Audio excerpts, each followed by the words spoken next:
السلام علیکم ورحمۃ اللہ وبرکاتہ۔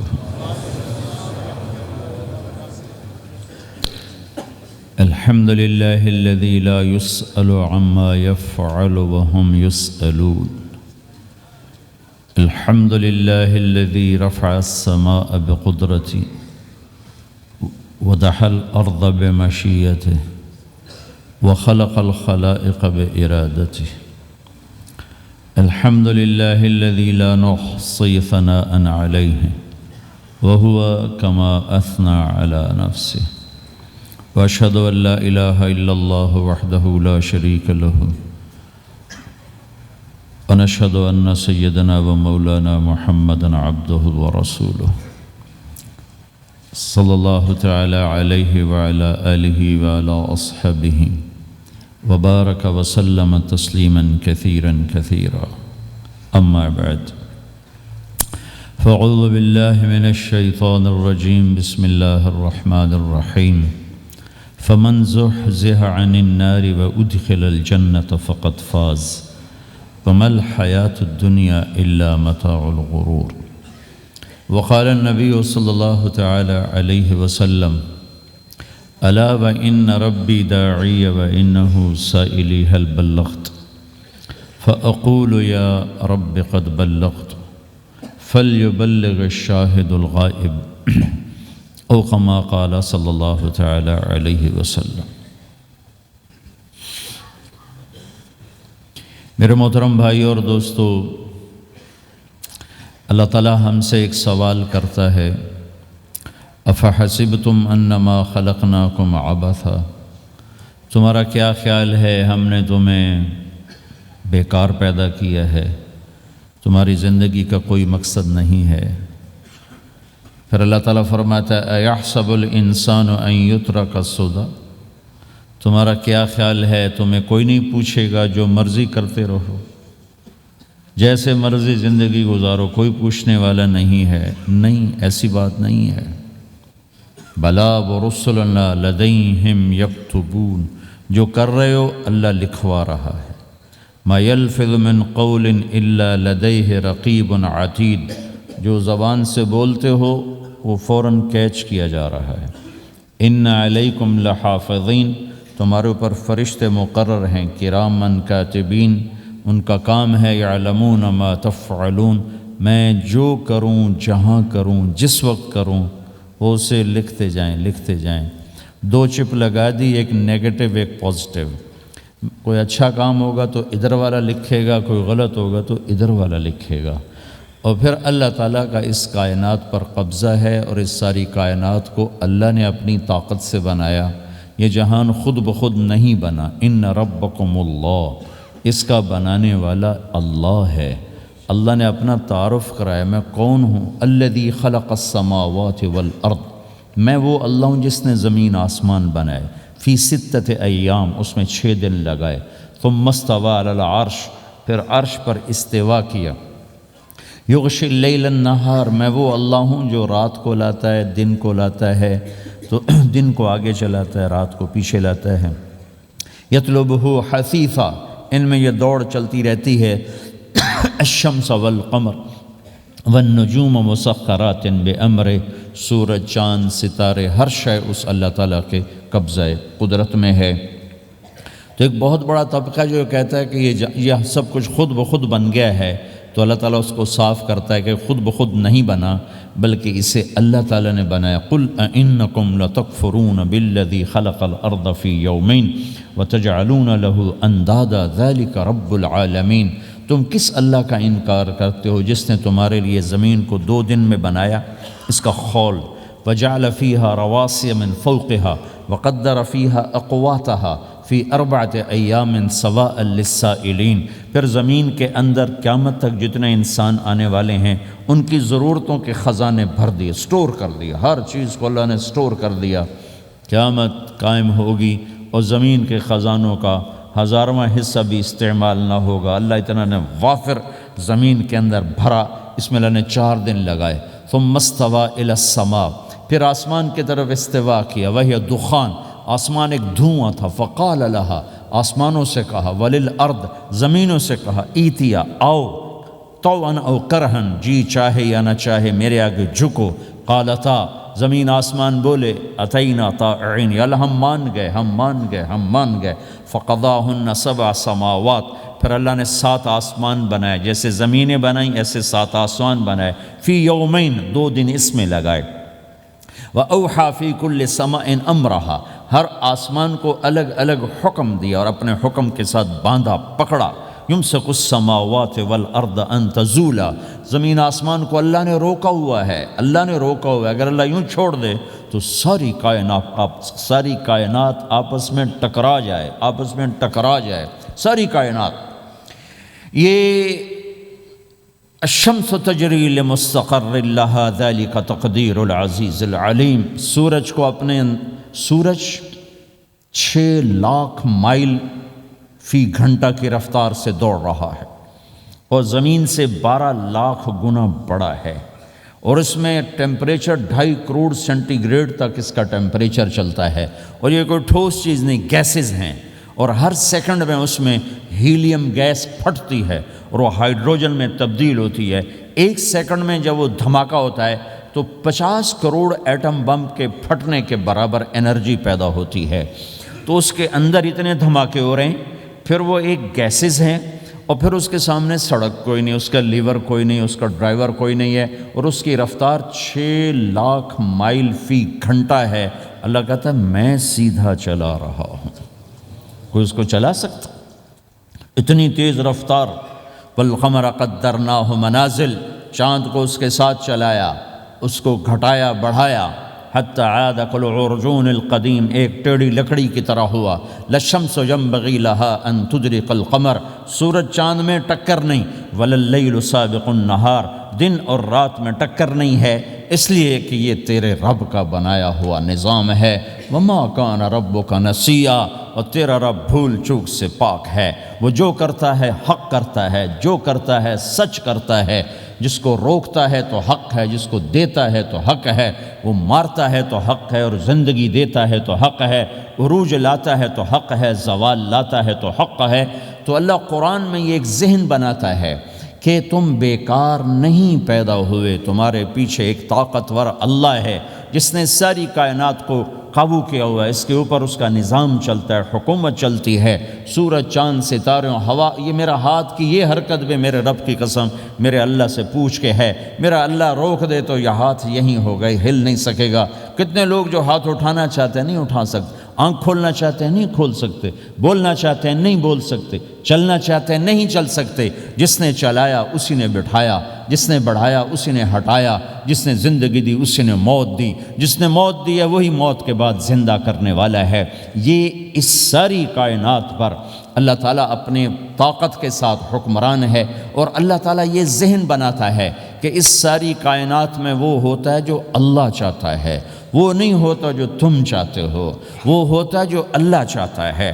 یہ قرآن میں اللہ نے یہ ذہن نبیوں کے قصوں سے ہمارا بنایا کہ موسیٰ علیہ السلام تشریف لا رہے ہیں، ان کے ہاتھ میں ڈنڈا ہے، اس پر یوں ٹیک لگا کے کھڑے ہوئے، تو اللہ نے فرمایا موسیٰ یہ کیا ہے؟ ما تلک بیمینک یا موسیٰ، موسیٰ یہ کیا ہے؟ موسیٰ علیہ السلام کے بعد یہ ڈنڈا 10 سال سے، کہا یا اللہ ہی عصایا، یہ میرا ڈنڈا ہے۔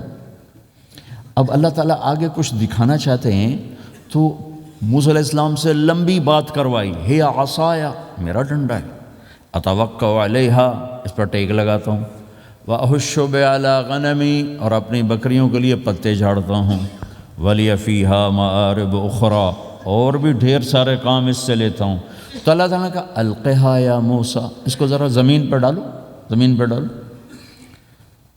موسیٰ علیہ السلام نے زمین پہ ڈالا، فَإِذَا هِيَ حَيَّةٌ تَسْعَىٰ، وہ یوں اٹھا اور ایک خوفناک سانپ بنا، لمبائی میں بڑے سانپ کی طرح جو افریقہ میں ہوتا ہے، جو پورا بکرا کھا جاتا ہے، پورا ہرن کھا جاتا ہے، اور تیز رفتاری میں جان کی طرح ایک چھوٹا سا سانپ ہوتا ہے، بہت تیز چلتا ہے، اور زہر میں حیہ کی طرح۔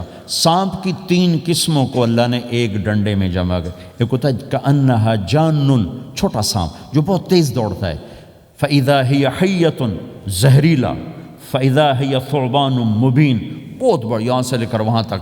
تو 3 مختلف سانپوں کو اللہ نے ایک میں جمع کر دیا۔ وہ تیز رفتاری میں جان کی طرح تھا، زہر میں حیہ کی طرح تھا، لمبائی چوڑائی میں ثعبان کی طرح تھا۔ جب موسیٰ علیہ السلام نے دیکھا وَلَّا مُدْبِرًا وَلَمْ يُعَقِّبْ، موسیٰ علیہ السلام جو بھاگے تو پیچھے مڑ کے ہی نہیں دیکھا۔ تو اللہ تعالیٰ نے کہا خود موسیٰ پکڑو، کہا اللہ میں نہیں پکڑتا، بھاگے جا رہے، یہ بات بھاگے بھاگے ہو رہی، کھڑے ہو کے نہیں ہو رہی، بھاگ رہے ہیں، اوپر سے آواز آ رہی پکڑو گا، بابا میں نہیں پکڑتا۔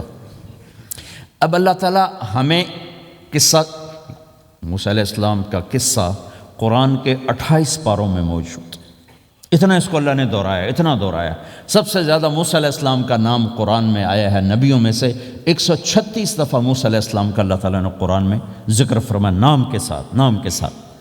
پھر کہا خذھا ولا تخف، موسیٰ پکڑو ڈرو نہیں، سنعیدھا سیرتھا الاولی، واپس ڈنڈا بناؤں گا۔ کہا یا اللہ میں نہیں پکڑتا، مجھے کھائے گا، مجھے کھائے گا، وہ بھاگے جا رہا ہے۔ آخر اللہ تعالیٰ نے کہا خذ انک من الآمنین، موسیٰ میں گارنٹر ہوں، کچھ نہیں کہے گا، گارنٹی دیتا ہوں۔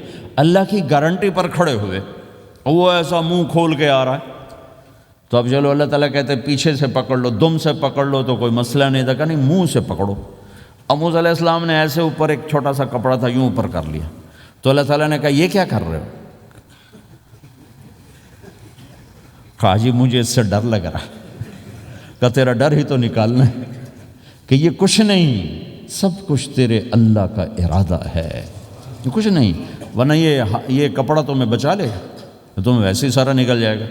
اب وہ آگے آ رہا ہے، موسیٰ علیہ السلام کانپ رہے ہیں اور دیکھ رہے ہیں، کانپ رہے ہیں اور دیکھ رہے ہیں، اور بڑے اب اللہ نے کہا تھا تو ڈرتے ڈرتے ہاتھوں سے یوں، کانپتے کانپتے ہاتھوں سے یوں آگے ہاتھ کیا، اور جو ہی ہاتھ کی انگلیوں نے سانپ کے منہ کو ٹچ کیا تو اللہ نے دوبارہ ڈنڈا بنا کے ہاتھ میں پکڑا دیا، اور ساری دنیا کو یہ پیغام دیا کہ دیکھو میرے بندو، اللہ سب کچھ ہے، لہٰذا اللہ کی مان کے چلنا۔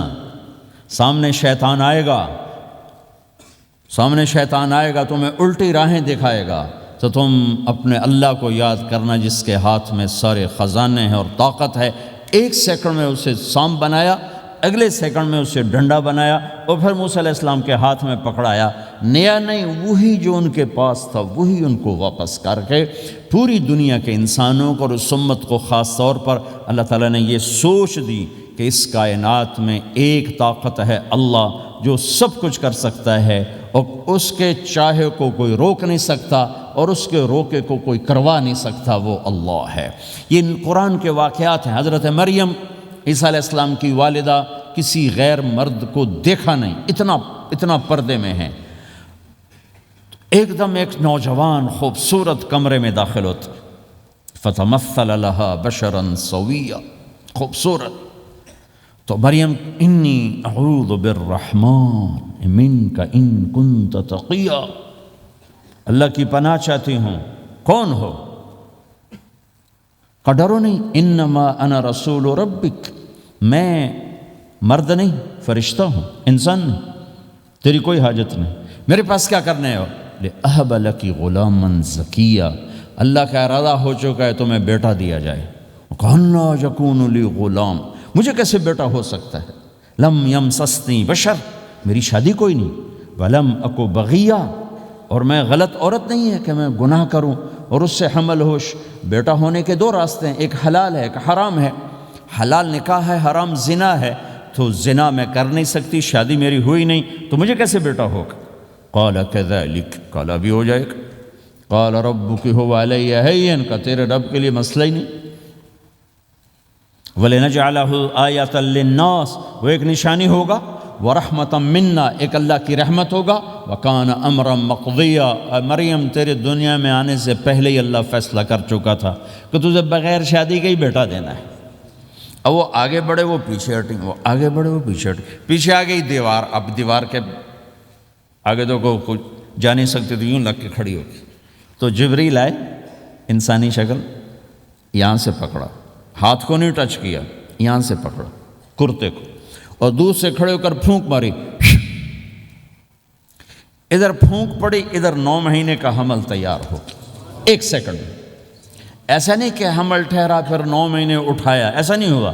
فَحَمَلَتُهُ فا کا لفظ آتا ہے، فَانْتَبَذَتْ پھر فا کا لفظ آتا ہے، فَأَجَاءَهَا الْمَخَاضُ پھر فا کا لفظ آتا ہے، فا اور فا یہ عربی زبان میں کسی کام کے فوراً ہونے کو بتا رہا ہے۔ فا کا مطلب فوراً کسی کام کے ہونے کی طرف اشارہ ہوتا ہے۔ تو ادھر پھونک پڑی، ادھر حمل ہوا، ادھر درد ہوا، ادھر وہ بھاگیں اور درختوں کے اندر جا کر ایک ٹیک لگائی ایک کھجور کے تنے کے ساتھ، اور جاتے ہی بچہ پیدا ہو گیا۔ تو وہ روئیں، یا لیتنی مت قبل ھذا وکنت نسیا منسیا، ہائے میں اس سے پہلے مر جاتی، میرا بھولنا بھی لوگ بھول جاتے، اب میں کیا کروں؟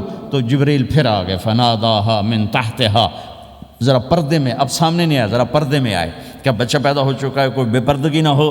لا تحزنی، ڈرو نہیں، قد جعل ربک تحتک سریا، پر مارا پانی کا چشمہ نکل آیا۔ وہزی الیک بجذع النخلہ، اور وہ جو کھجور تھی اس اوپر سے کٹی ہوئی تھی، خشک کھجور تھی، خالی اس کا تنا تھا۔ تو جبریل نے کہا اس کو ہلاؤ، اس کو ہلاؤ، تو انہوں نے ہلایا تو ساقط علیک رطبا جنیا، تو دیکھے گی کہ یہ کھجور کے اوپر نہ کوئی شاخ ہے، نہ کوئی پھل ہے، نہ کوئی پتا ہے، لیکن جب اس نے ہلایا تو ایک دم تازہ کھجوریں گرنے لگ گئیں، تازہ کھجوریں۔ تو جبریل نے پھر کہا مریم، جو اللہ اس درخت کو بغیر شاخ کے پھل دے رہا ہے، تجھے بغیر مرد کے بیٹا دے رہا ہے۔ کلی وشربی وقرری عینا، کھا پی صاف صوف ہو اور سکون پکڑ، سکون میں آ جا، اور جا بعض شہر کی طرف جا، لوگ آئیں گے کہیں گے تو نے یہ کیا کیا، تو تم نے کہنا ہے انی نذرت للرحمن صوما فلن اکلم اليوم انسیا، بھائی میرا تو روزہ ہے، میں نہیں بول سکتی، اس سے بات کرو، بچے سے بات کرو۔ بنو اسرائیل کا روزہ اتنا سخت تھا کہ صرف کھانے پینے کی پابندی نہیں، بولنے پر بھی پابندی لگا دی۔ وہ سچ بھی بولیں تو ان کا روزہ ٹوٹ جاتا تھا، یہ امت جھوٹ بھی بولے تو روزہ نہیں ٹوٹتا، خراب ہو جاتا ہے، ٹوٹتا نہیں۔ تو آئیں فأتت بہ قومہا تحملہ، بچہ ہاتھ میں اور آئیں بعض شہر میں، قالوا یا مریم لک جیت شیئا فریا، شور مچ گیا، مریم یہ کیا کیا، یا اخت ہارون، ارے ہارون کی بہن، ما کان ابوک امرأ سوء، تیرا باپ ایسا نہیں تھا، وما کانت امک بغیہ، تیری ماں ایسے نہیں تھی، تو نے یہ کیا کیا، تو انہوں نے یوں کیا۔ اس کا مطلب تھا روزہ، اور اس کا مطلب تھا اس سے بات کرو۔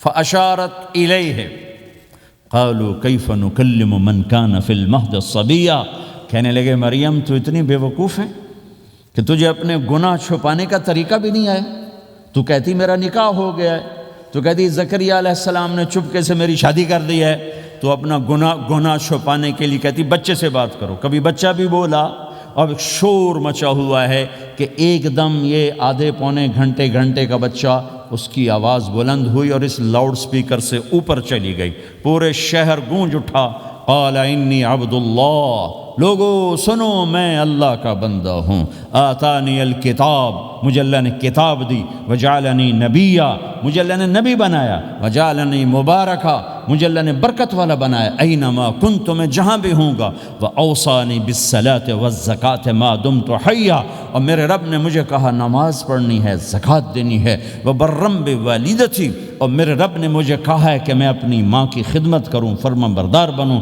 ولم یجعلنی جبارا شقیا، والسلام علی یوم اموت ویوم ابعث، والسلام علی یوم ولدت ویوم اموت ویوم ابعث حیا، میرے اللہ کی میرے اوپر سلامتی ہے، جب پیدا ہوا، جب مروں گا، جب اٹھایا جاؤں گا۔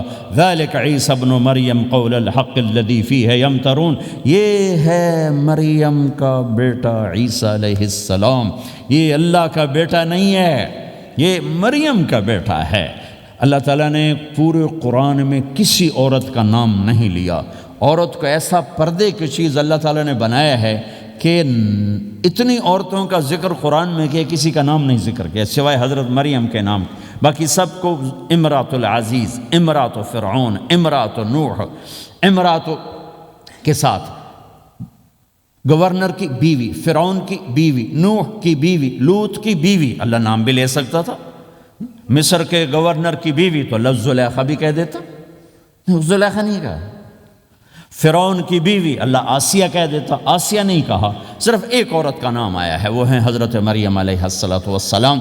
حضرت مریم کا نام اللہ نے اس لیے واضح کیا کہ ایک بہت بڑے طبقے نے اللہ پہ الزام لگایا کہ عیسیٰ علیہ السلام اللہ کا بیٹا ہے، تو اللہ تعالیٰ نے کہا نہیں، اللہ کا نہیں، مریم کا بیٹا ہے، اللہ کا نہیں، مریم کا بیٹا ہے۔ مَتَّخَذَ صَاحِبَةً وَلَا وَلَدًا، نہ میری کوئی بیوی ہے نہ بچہ ہے۔ لَمْ يَكُنْ لَهُ شَرِيكٌ فِي الْمُلْكِ، نہ کہ اس کا شریک ہے۔ وَلَمْ يَكُنْ لَهُ وَلِيٌّ مِّنَ الذُّلِّ، نہ کہ اس کا مددگار ہے۔ فَكَبِّرْهُ تَكْبِيرًا، اس ایک اللہ کی کبریائی بڑائی کے گن گا، گیت گا، دل میں بٹھا، دل میں بٹھا، دل میں بٹھا، تاکہ سارا وجود اس کے آگے ڈھلتا جائے، چلتا جائے۔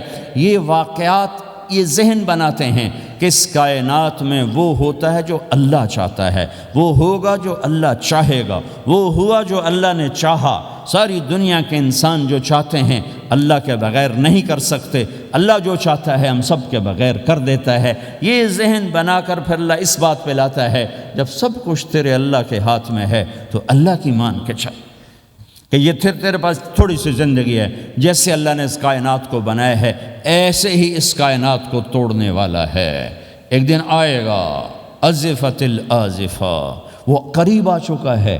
لیس لہا من دون اللہ کاشفہ، اسے کوئی روک نہیں سکتا، ہٹا نہیں سکتا، وہ آئے گا۔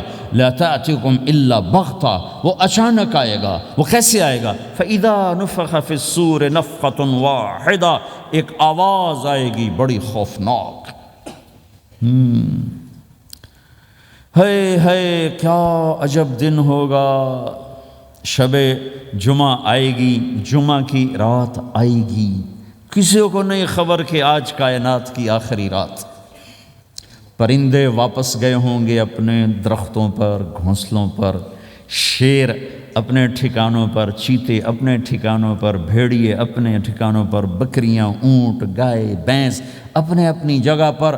اور اگر یہ بولٹن اس وقت موجود ہوگا تو بولٹن کے باشندے سوئے ہوں گے اپنے گھروں میں، کوئی ادھر تیاری کہ میں نے جاب پہ جانا ہے، یہ میرا سامان پڑا ہے، میں نے اسکول جانا ہے، یہ میری کتابیں پڑھی ہیں، میں نے آفس جانا ہے، یہ میری فائلیں پڑھی، میرا لیپ ٹاپ پڑا ہوا ہے۔ یہ سب کچھ جیسے آج کی رات ہے ایسے ہی ایک رات آئے گی۔ دن جدا ہو کر کہے گا کہ میں کل آؤں گا، رات جدا ہو کر کہے گی میں تیرے بعد آؤں گی، اور تارے چاند ستارے بھی ابھر کر نکل کر کہیں گے ہم نے کل بھی نکلنا ہے اور ہم نے کل بھی طلوع ہونا ہے۔ سورج بھی غروب ہوتے ہوئے یہ سوچ رہا ہوگا کہ کل میں نے پھر بھی نکلنا ہے، اور چاند بھی سوچ رہا ہوگا کہ میں نے اگلے دن بھی نکلنا ہے۔ لیکن اللہ کے سوا فرشتوں تک کو نہیں پتا کہ آج آخری دن آ چکا ہے۔ اور میرے نبی نے عجب نقشہ کھینچا ہے قیامت کے دن کا۔ ہم نے کہا عورت روٹی پکا رہی ہوگی، اس کے ہاتھ میں روٹی ہوگی۔ اب تو یہاں روٹی پکانے کا رواج بہت کم ہو گیا، لیکن پھر بھی پکاتے ہیں۔ روٹی پکا رہی ہوگی، اس کے ہاتھ میں روٹی ہوگی، ابھی توے پہ ڈالنے جا رہی ہوگی۔ اور ایک چیز آپ کے ہاں بالکل نہیں ہے، ہمارے ہاں اب بھی ہے کہ وہ دہی کو اس میں سے مکھن نکالتے ہیں، دہی کو وہ کرش کرتے ہیں، پھر اس میں سے مکھن نکال۔ یہ ہمارے گھروں میں ہوتا ہے، ہر گھر میں ہوتا ہے، خاص طور پر دیہاتوں میں۔ تو ایک عورت ایسے وہ اس دہی کو بلو کر کرش کر کے اس سے مکھن کا پیڑا یوں بنا رہی ہوگی، اور بنا کر برتن میں ڈالنے کے لیے ایسے کر رہی ہوگی، ایسے کر رہی ہوگی۔ یہ تہذیب اب آپ تو سمجھ نہیں سکتے چونکہ آپ تو ادھر کے لوگ بن گئے اب، تو ہمارے دیہاتوں میں اب بھی یہ تہذیب ایسے کر رہی ہوگی، ایسے کر رہی ہوگی۔ اور پھر آپ نے فرمایا کہ ایک آدمی اپنے اونٹ کو چارہ ڈالنے کے لیے اس جگہ کو صاف کر رہا ہوگا کہ میں صبح ہو گئی ہے، میں اونٹ کو چارہ ڈالوں، اور پھر میرا اونٹ کھائے، پھر اس کو لے کر میں کام پہ جاؤں۔ اور دکاندار جھاڑو دے کر اپنی سیٹ پہ بیٹھ چکا ہے، اور گاہک انٹر ہوتا ہے اور اسے کہتا ہے کہ 10 میٹر مجھے کپڑا چاہیے، اور اس کے لیے یوں کپڑا ناپ رہا ہے، ناپ کے 10 میٹر، 5 میٹر، 4 میٹر، 2 میٹر پر اس نے یوں کینچی رکھی، کینچی یہاں ہے، اور اس نے جیب سے پیسے نکالے اور گننے لگا کہ میں نے اس کو 100 پاؤنڈ دینا ہے۔ وہ گننے میں لگا ہوا ہے، یہ کاٹنے میں لگا ہوا ہے۔ اور دور کھیت میں ایک آدمی ہل چلا رہا ہے، اور ایک آدمی بیج ہاتھ میں لے کے یوں پھینکنے جا رہا ہے، اور ایک آدمی پانی لگانے کے لیے اس پانی کو ڈائیورٹ کر رہا ہے۔ اور ادھر بازار میں جلدی لوگ بھاگے جا رہے ہیں، جو والے ایک نوالا منہ میں ہے، ایک ہاتھ میں، اور بھاگے جا رہے ہیں۔ میں آج لیٹ ہو چکا ہوں، میرا جاب کا ٹائم جا رہا ہے، میرا اسکول کا ٹائم جا رہا ہے۔ یہ ایسا ہی ایک سما ہوگا، بولٹن اٹھے گا، انگلینڈ اٹھے گا، امریکہ اٹھے گا، ایشیا اٹھے گا، یورپ اٹھے گا، افریقہ اٹھے گا، ہندوستان اٹھے گا، پاکستان اٹھے گا، Burma, Malaysia, Thailand, Indonesia اسی طرح اٹھیں گے جیسے روزانہ اٹھتے ہیں، پر اللہ کے سوا کسی کو نہیں پتہ کہ آج شام ہو گئی ہے۔ لہٰذا ایسے ایک ماں چھوٹے بچے کو ناشتہ کرا رہی، جلدی سے اس کو اسکول لے جانا ہے، تو بریڈ اس کے ہاتھ میں اس کے منہ میں ڈال لے، یہاں تک نوالا ہے، یہاں تک نوالا آیا ہے، یہاں تک نوالا آیا ہے، اور اس نے یہاں کینچی رکھی ہے، اس نے جیب سے نکال کر پیسے گننے شروع کیے ہیں، وہ پانی کو ڈائیورٹ کر رہا ہے، وہ یوں مٹھی بھر کے اپنا بیج پھینک رہا ہے، وہ اونٹ کے کھانے کی جگہ، گھاس چارہ کھانے کی جگہ کو صاف کر رہا ہے، دکاندار دکان کا شٹر اٹھا رہا ہے، ایک شٹر اٹھا کے بیٹھ چکا ہے، ایک دکان کے اندر جھاڑو دے رہا ہے، صفائی کر رہا ہے، اور ایک اپنے سودے گن رہا ہے، ایک اپنے پیسے گن رہا ہے۔ بادشاہ سلامت تاج پہن کر اپنے تخت کو چلنے کے لیے روانہ ہو رہے ہیں، اور آگے پیچھے ان کے باڈی گارڈز کھڑے ہوئے ہیں، اور وہ پورا اسکواڈ کھڑا ہوا ہے، اور ادھر بازار میں، کھیت میں، ہر چیز میں ایک رونق ہے، چہل پہلے، چڑیاں چوں چوں کر رہی ہیں، کوے کائیں کائیں کر رہے ہیں، فاختہ اڑ کے آ رہی، کبوتر اڑ کے آ رہے ہیں، چیل اڑ کے آ رہی، شیر نکلتا ہے شکار کے لیے، چڑیاں نکلتی ہیں دھانے کے لیے، سانپ نکلتا ہے چوہے کے لیے، چوہا نکلتا ہے اپنی غذا کے لیے، بلیاں نکلتی ہیں چھیچڑے کے لیے، کتے نکلتے ہیں ہڈیوں کے لیے، انسان نکلتا ہے روٹیوں کے لیے، کہ ایک دم فَإِذَا جَاءَتِ الطَّامَّةُ الْكُبْرَى، ایک دھماکہ ہوگا، ہائے ہائے، اور وہ کینچی والے کی کینچی یوں گر جائے گی، کپڑا یوں گر جائے گا، نوٹ والے کے ہاتھ سے نوٹ یوں بکھر جائیں گے، بٹوا یوں بکھر جائے گا، بیج والے کا ہاتھ یوں گرے گا، بیج وہیں گر جائے گا، نوالا بنانے والی کے ہاتھ میں نوالا بیٹے کے منہ تک نہیں جائے گا، یوں گر جائے گا، اور روٹی پکانے والے کے ہاتھ سے روٹی توے پر نہیں جائے گی، یوں گرے گی، توا وہ جائے گا، وہ جائے گی، معصوم بچے کو گود میں لے کر دودھ پلانے والی بچے کو یوں پھینکے گی اور بھاگے گی، لیکن آج نہ بچے نے بچنا ہے، نہ ماں نے بچنا ہے، بوڑھے ماں باپ کو چھوڑ کے لوگ بھاگیں گے، بیویوں کو چھوڑ کے خامند بھاگیں گے، خامند کو چھوڑ کے بیوی بھاگے گی، دشمن کو دشمن یاد نہ رہے گا، یار کو یار یاد نہ رہے گا، اور ہندوستانی کو ہندوستان یاد نہ رہے گا، پاکستانی کو پاکستان یاد نہ رہے گا، وہ آواز ایک دم تیز ہوگی، تیز ہوگی، تیز ہوگی، تیز ہوگی، آواز کی شدت کانوں کے پردے پھاڑتی جا رہی، پر انسان بڑا سخت جان ہے، یہ نہیں مرے گا، پہلے جانور مریں گے، پہلے آسمان ٹوٹے گا، اذا السماء انشقت وَأَذِنَتْ لِرَبِّهَا وَحُقَّتْ وَإِذَا الْأَرْضُ مُدَّتْ وَأَلْقَتْ مَا فِيهَا وَتَخَلَّتْ وَأَذِنَتْ لِرَبِّهَا وَحُقَّتْ، وہ آسمان پھٹا، اذا الشمس قُوِّرَتْ، وہ سورج ختم ہوا، وَإِذَا النُّجُومُ انْكَدَرَتْ، وہ ستارے جھڑ گئے، ٹوٹ گئے، وَإِذَا الْجِبَالُ سُيِّرَتْ، پہاڑ ریت بن گئے، وَإِذَا الْعِشَارُ عُطِّلَتْ، جانور منہ اٹھا کے بھاگ پڑے، اذا السماء انفطرت، آسمان پھٹا، وَإِذَا الْكَوَاكِبُ انتثرت، ستارے ٹوٹے، وَإِذَا الْبِحَارُ فُجِّرَتْ، سمندروں میں آگ لگ گئی، وَإِذَا الْقُبُورُ بُعْثِرَتْ، قبریں اکھڑ گئیں، انسان ادھر بھاگا ادھر بھاگا، ہر چیز کو تباہ ہوتے دیکھ رہا ہے، پہاڑ ریت بن رہے ہیں، جنگلوں میں آگ لگ رہی ہے، سمندروں میں آگ لگ رہی ہے، آنکھوں کے سامنے سورج کو بکھرتا دیکھیں گے، اندھا ہوتا جہان، چاند ٹکڑے ٹکڑے، تارے ٹکڑے ٹکڑے، آسمان ٹکڑے ٹکڑے، اور ان کی ایسی سخت جانی، یہ سب دیکھیں گے۔ ان سارے مناظر کے بعد پھر میرے اللہ کی ایک خوفناک اسرافیل کی آواز آئی، اور سب، آج کوئی رونے والا نہیں ہے، آج کوئی کفن دینے والا نہیں ہے، آج کوئی قبر میں ڈالنے والا نہیں ہے، آج کوئی کندھا دینے والا نہیں ہے، آج سب کی اکٹھی موت ہے، آج سب ختم ہیں، پھر میرا رب پہلے آسمان کے فرشتوں کو موت دے گا، پھر دوسروں کو، پھر تیسرا آسمان، پھر چوتھا آسمان، پھر پانچواں آسمان، پھر چھٹا آسمان، پھر ساتواں آسمان، پھر اللہ تعالیٰ عرش کے فرشتوں کو موت دے گا، پھر اللہ تعالیٰ فرمائے گا جبریل میکائیل مر جائیں، تو اللہ تعالیٰ کا عرش سفارش کرے گا، یا اللہ جبریل میکائیل تو نہ مریں، ان کو تو بچا لے، تو اللہ تعالیٰ فرمائیں گے اسکت فقط کتبت الموت علی من کان تحت عرشی، خاموش رہو، میرے عرش کے نیچے سب نے مرنا ہے، جبریل مر جائے گا، میکائیل مر جائے گا، پھر اللہ پوچھے گا کون باقی ہے، تو وہ کہے گا یا اللہ اسرافیل جو پھونک رہا ہے وہ باقی ہے اور میں باقی ہوں۔ اللہ کہیں گے اسرافیل مر جائے، تو اسرافیل وہ جو ہاتھ میں لے کے پھونک مار رہے ہوں گے سور، وہ ان کے ہاتھوں سے گرے گا اور اسرافیل میں گرے گا، اور وہ سور یوں اڑتا ہوا اللہ کے عرش کے ساتھ جا کر ٹک جائے گا۔ پھر اللہ فرمائے گا کون باقی ہے؟ اب اسرائیل کی ٹانگیں کانپیں گی، سب کو موت کا ذائقہ چکھانے والا آج خود چکھنے لگا ہے۔ کون باقی؟ یوں دھڑ دھڑ دھڑ دھڑ دھڑ دھڑ ٹانگیں، یا اللہ بس اب تو تیرا یہ غلام باقی ہے، باقی تو سب اتر گئے موت کے گھاٹ۔ تو میرا اللہ تعالیٰ کہے گا مت فَإِنَّكَ خَلْقٌ مِّن خَلْقِ، تو بھی مر جا، تو بھی میری ایک مخلوق ہے۔ او میرے بھائیو، اس مٹ جانے والی دنیا کے پیچھے اللہ کو ناراض نہ کرو۔ اس کی عزت بھی دھوکہ ہے، اس کی شہرت بھی دھوکہ ہے، اس کی دولت بھی دھوکہ ہے، اس کی حکومت بھی دھوکہ ہے، اس کا عروج بھی دھوکہ ہے، اس کا زوال بھی دھوکہ ہے، اس کی عزت بھی دھوکہ ہے، اس کی ذلت بھی دھوکہ ہے، اس کا مال بھی دھوکہ ہے، اور اس کا فخر غربت بھی دھوکہ ہے، اس کی زندگی بھی دھوکہ ہے، سب نظروں کا فریب ہے۔ حضرت علی کا فرمان ہے الناس النیام اذا ما تنتبہ، لوگ سوئے ہوئے ہیں، جب موت آئے گی تو آنکھ کھل جائے گی۔ گھاٹے کا سودا کر کے نہ مرو، گھاٹے کا سودا کر کے نہ مرو، اللہ کو ناراض کر کے نہ مرو، سب چھوڑ کے جانے والی ہیں، سب چھوٹنے والا ہے، لہذا اللہ کو ساتھ لے لو، اللہ کو ساتھ لے لو، اللہ کو ساتھ لے لو۔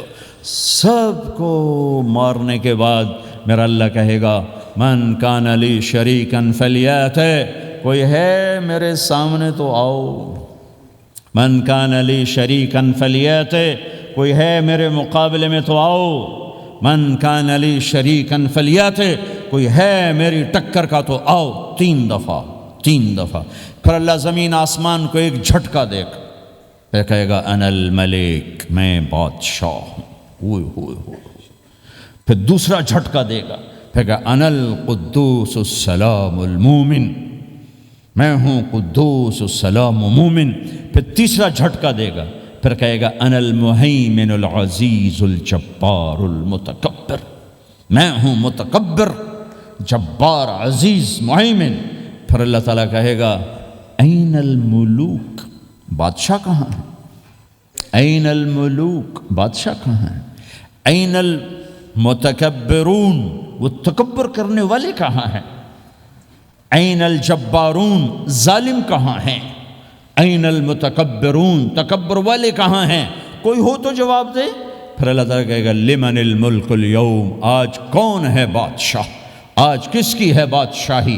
کوئی جواب دینے والا ہے ہی نہیں، تو اللہ خود کہے گا للہ الواحد القہار، آج اکیلے اللہ کی بادشاہ، آج بھی اسی کی ہے، آج بھی اسی کی ہے، پیچھے بھی اس کی تھی، آگے بھی اس کی ہے۔ للہ الامر من قبل ومن بعد، للہ الامر من قبل ومن بعد، ان الحکم الا للہ، الخلق والامر واللیل والنہار وما سکن فیہما للہ وحدہ، ان العزت للہ جميعا، قل ان الامر كله للہ، للہ ما فی السماوات وما فی الارض، وان تبدوا ما فی انفسکم او تخفوه یحاسبکم به اللہ، لہ ما فی السماوات وما فی الارض وما بینہما وما تحت الثرى، وان تجہر بالقول فانہ یعلم السر واخفى۔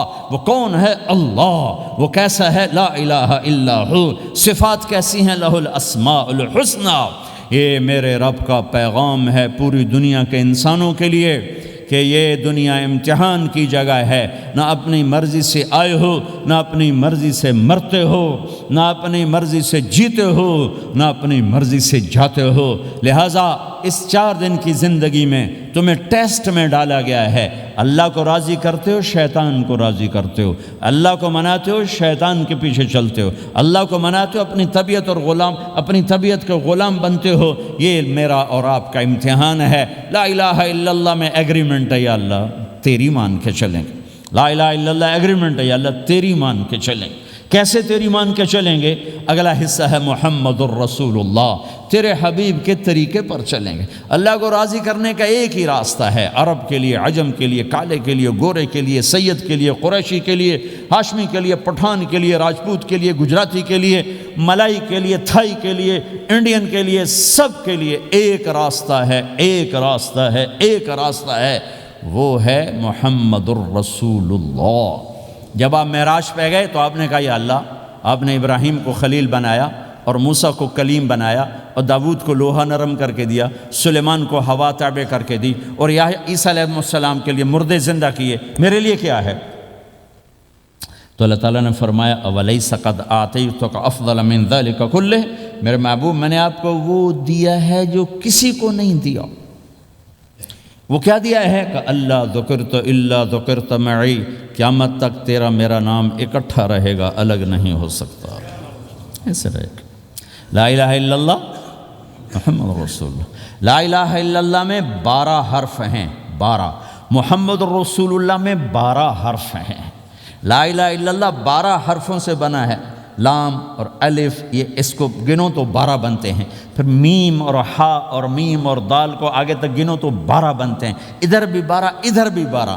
پھر حرف کی 2 قسمیں ہیں، ایک نقطے والے، ایک بغیر نقطے والے۔ نقطے والے حرف کمزور ہوتے ہیں، بغیر نقطے والے حرف طاقتور ہوتے ہیں، کہ نقطے والا حرف اپنا مطلب بنانے کے لیے نقطے کا محتاج بن جاتا ہے، اور جو بغیر نقطے والا ہوتا ہے وہ اپنا مطلب بتانے کے لیے نقطے کا محتاج نہیں ہوتا۔ جیم کمزور ہے، ہا طاقتور ہے، ہا کو اپنا مطلب بتانے کے لیے نقطے کی ضرورت نہیں، جیم کو، خا کو اپنا مطلب بتانے کے لیے نقطے کی ضرورت ہے۔ سین طاقتور ہے، شین کمزور ہے، کہ شین کو اپنا مطلب بتانے کے لیے 3 نقطوں کی ضرورت ہے، سین کو اپنا مطلب بتانے کے لیے کسی نقطے کی ضرورت نہیں ہے۔ الف طاقتور ہے، با کمزور ہے، تا کمزور ہے، ہا طاقتور ہے، جیم کمزور ہے، خا کمزور ہے، دال طاقتور ہے، را طاقتور ہے، زا کمزور ہے، سین طاقتور ہے، شین کمزور ہے، صاد طاقتور ہے، ضاد کمزور ہے، تا طاقتور ہے، ضا کمزور ہے۔ یہ میں آپ کو حروف کی بات بتا رہا ہوں۔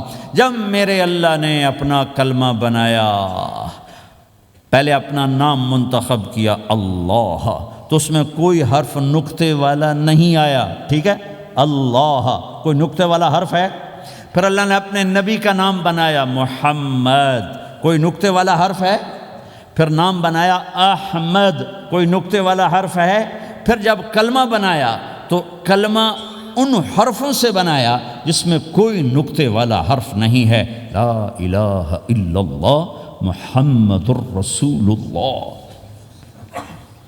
سارے خزانے اللہ کے ہاتھ میں، ساری عزتیں بلندیاں اللہ کے ہاتھ میں، جانے کا راستہ محمد الرسول اللہ، پہنچنے کا راستہ محمد الرسول اللہ، لینے کا راستہ محمد الرسول اللہ، جہنم سے بچنے کا راستہ محمد الرسول اللہ، جنت میں جانے کا راستہ محمد الرسول اللہ، دنیا کی برکتیں عزتیں سمیٹنے کا راستہ محمد الرسول اللہ، ذلتوں پستیوں سے بچنے کا راستہ محمد الرسول اللہ۔ میرے حبیب جنت کے لیے چابی ہیں، جہنم کے لیے تالا ہیں، عزت کے لیے چابی ہیں، ذلتوں کے لیے تالا ہیں، محبتوں کے لیے چابی ہیں، نفرتوں کے لیے تالا ہیں، اللہ کی رضا کے لیے وہ چابی ہیں، اور اللہ کی ناراضگی کا وہ تالا ہیں۔ جو محمدی بن گیا، جو محمد مصطفیٰ صلی اللہ تعالی وسلم کی سیرت میں، ظاہر میں، باطن میں ڈل گیا، اللہ کا محبوب بن گیا، اللہ نے اپنا بنا لیا۔ ابو لہب قریشی، ہاشمی، سید، اور اللہ نے کہا تبت یدا ابی لہب وتب، ابو لہب برباد ہو گیا۔ بلال حبشی، حبشی کا بیٹا، غلام، غلام کا بیٹا، کالا، کالے کا بیٹا، لیکن میرے نبی نے فرمایا جب میں جنت میں جاؤں گا تو میری سواری کی رسی بلال کے ہاتھ میں ہوگی، جو میرے ساتھ ساتھ چلے گا، میرے ساتھ ساتھ چلے گا، اور اس دن تم بلال کی شان دیکھنا، سید قریشی سب دیکھتے رہ جائیں گے، اور ایک غلام سب سے بازی لے جائے گا، کہ جب سارے جنتی جنت کے دروازوں پر اکٹھے ہوں گے تو ایسے جنت کے 8 گیٹ ہیں، وہ سارے بند ہوں گے، سب بند ہوں گے، تو کہیں گے اندر کیسے جائیں؟ تو کہیں گے چلو آدم علیہ السلام سے بات کرتے ہیں۔ آدم علیہ السلام سے عرض کریں گے جناب ابا جان دادا جان دروازہ تو کھلوائیں. وہ کہیں گے بچوں میں نے تمہیں نکالا تھا، میں ڈال نہیں سکتا، جاؤ بھائی کسی اور سے بات کر. اب آئیں گے نوح علیہ السلام، بابا میں نہیں کر سکتا. ابراہیم علیہ السلام، بابا میں نہیں کر سکتا. اسماعیل، اسحاق، یعقوب، یوسف، موسیٰ، یوشع، دانیال، الیاس، داؤد، یحییٰ، زکریا، سلیمان، بھائی ہمارے بس کا نہیں، بھائی ہمارے بس کا نہیں، بھائی ہمارے بس کا نہیں. سب سے آخر میں آئیں گے عیسیٰ علیہ السلام کے پاس. اگر اللہ چاہتا تو سیدھا ہمارے نبی کے پاس پہنچا دیتا، لیکن اللہ اپنے نبی کی شان دکھانا چاہتا ہے کہ میرا نبی کتنی شان والا ہے، کتنی عزت والا ہے. جس کی سنت کو تم پھینک دیتے ہو، سنت کی کوئی بات نہیں. 1 پاؤنڈ پھینکتے ہو کہ 1 پاؤنڈ گر گیا، کوئی بات نہیں، کہ 1 پاؤنڈ کو بھی ڈھونڈتے پھرتے ہو. سنت کوئی بات نہیں، پاؤنڈ نہیں. ہمارا پاکستانی 172 سے ضرب لائے گا، ہندوستانی 100 سے ضرب لگائے گا، پتہ نہیں کیا کیا کرے گا. ہیں تو اللہ تعالیٰ سب کو بھلا دے گا. آدم سے کہانی شروع ہوگی، چلتے چلتے چلتے عیسیٰ علیہ السلام. پھر عیسیٰ علیہ السلام ایک بات کا اضافہ کریں، کہ بابا میں نہیں کھلوا سکتا، لیکن آج میں تمہیں پتہ بتا سکتا ہوں کون کھلوائے گا. یہ کوئی نبی نہیں کہے گا. تو کہیں گے جی بتاؤ، کہیں گے جاؤ محمد الرسول اللہ صلی اللہ علیہ وسلم کی خدمت میں، ان کے سوا آج کوئی نہیں کھلوا سکتا. سارا مجمع آئے گا، یا رسول اللہ، یا حبیب اللہ، یا نبی اللہ، تھک گئے ہم، جنت کے دروازے بند ہیں، دروازہ کھلوائیں. تو آپ کہیں گے انا لہو، ہاں میں ہی کھلواؤں گا، میں ہی کھلواؤں گا. پھر آپ نے فرمایا میں سب کے سامنے سجدہ کروں گا اللہ تعالیٰ کو. پھر اللہ تعالیٰ اپنی تعریف کا مجھے الہام کرے گا، میں اللہ کی تعریف کروں گا، جو ابھی مجھے بھی نہیں پتا کیا تعریف کروں گا، اس وقت اللہ تعالیٰ مجھے عطا کرے گا.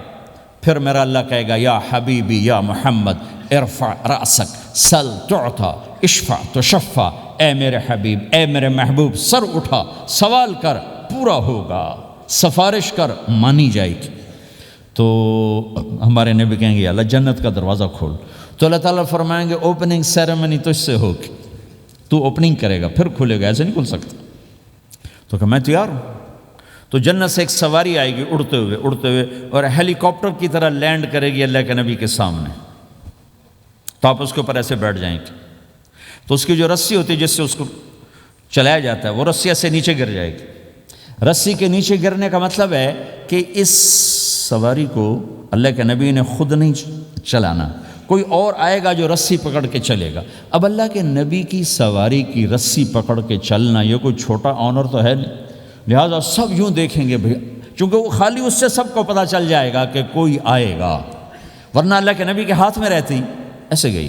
تو لہٰذا سب ایسے دیکھیں کون کون کون کون آئے گا بھائی، کون آئے گا بھائی. شاید ابو بکر آئیں، یہ تو اپنی طرف سے کہہ رہا ہوں، شاید عمر آئیں، عثمان آئیں، علی آئیں، نہیں بیٹے آئیں گے، حسن حسین آئیں گے، کتنے سوال اٹھ سکتے ہیں، جعفر آئیں گے، حمزہ آئیں گے، عباس آئیں گے.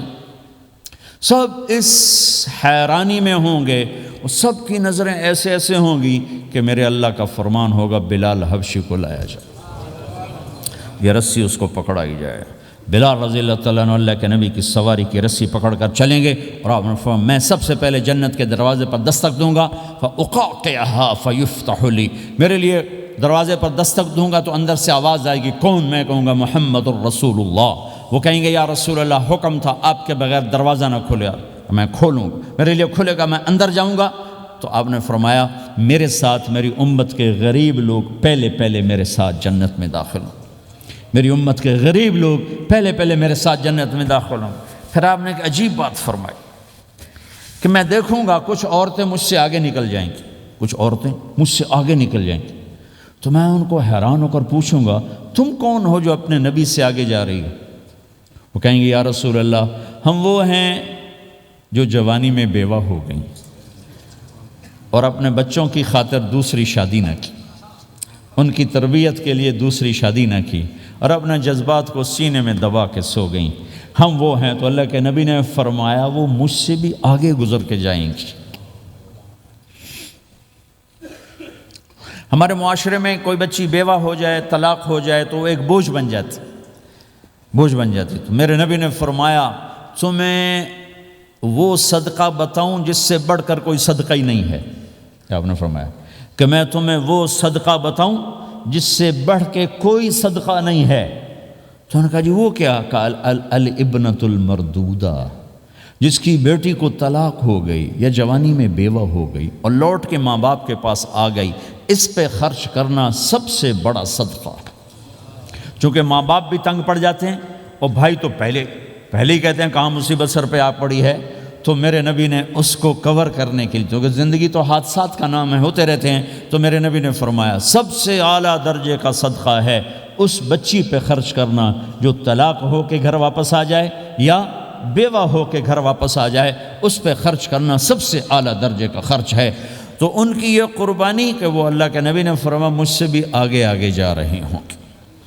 آپ نے فرمایا جنت کی چابی میرے ہاتھ میں ہے، اللہ کا جھنڈا میرے ہاتھ میں ہے، کوئی نبی جنت میں جا نہیں سکتا جب تک میرا قدم نہ پڑ جائے، اور کوئی امت جنت میں جا نہیں سکتی جب تک میری امت نہ چلی جائے۔ تو بھائیو، اللہ کے خزانوں تک پہنچنے کا راستہ ہے محمد الرسول اللہ، اور چونکہ قیامت تک آپ نے نمونہ بننا تھا تو اللہ نے اپنے نبی کی زندگی کی ہر شے محفوظ کر دی، کوئی چیز چھپی نہیں ہے۔ آپ کے جسم مبارک سے نکلا ہوا ہر عمل 1435واں سال شروع ہو چکا ہے، محفوظ ہے، مکتوب ہے، موجود ہے۔ کسی نبی کا حلیہ ایسے موجود نہیں جیسے ہمارے نبی کا حلیہ موجود ہے۔ آپ چلتے کیسے تھے؟ یمشی تکفین، آپ چلتے تھے کہ جیسے کوئی آدمی اوپر سے نیچے آ رہا ہو، کہ تھوڑا سا آگے جھک کے چلتا ہے، اور آپ چلتے تھے کہ آپ کے پاؤں کا چلنے کا فاصلہ، قدم سے قدم فاصلہ چھوٹا ہوتا تھا، اور چال میں تیزی ہوتی تھی، چال میں تیزی، فاصلہ تھوڑا، اس طرح آپ چلتے تھے۔ آپ کے دیکھنے کا انداز کیا تھا؟ یہ جل نظرہ الملاحظہ، یوں دیکھتے تھے، یوں دیکھتے، شرم کی وجہ سے نظر نہیں اٹھاتے تھے مردوں میں بیٹھ کر، کبھی کبھی یوں آنکھ اٹھاتے تھے تو پھر کسی میں جرت نہیں ہوتی تھی کہ آپ کی آنکھوں میں آنکھیں ڈال کے دیکھ سکے، پھر سارے یوں ہو جاتے تھے، صرف 2 آدمی آپ کو دیکھ سکتے تھے۔ اس وقت جب آپ کی نظر اوپر ہوتی تھی تو 2 آدمی آپ کو دیکھ سکتے تھے، ایک ابو بکر اور ایک عمر، بس۔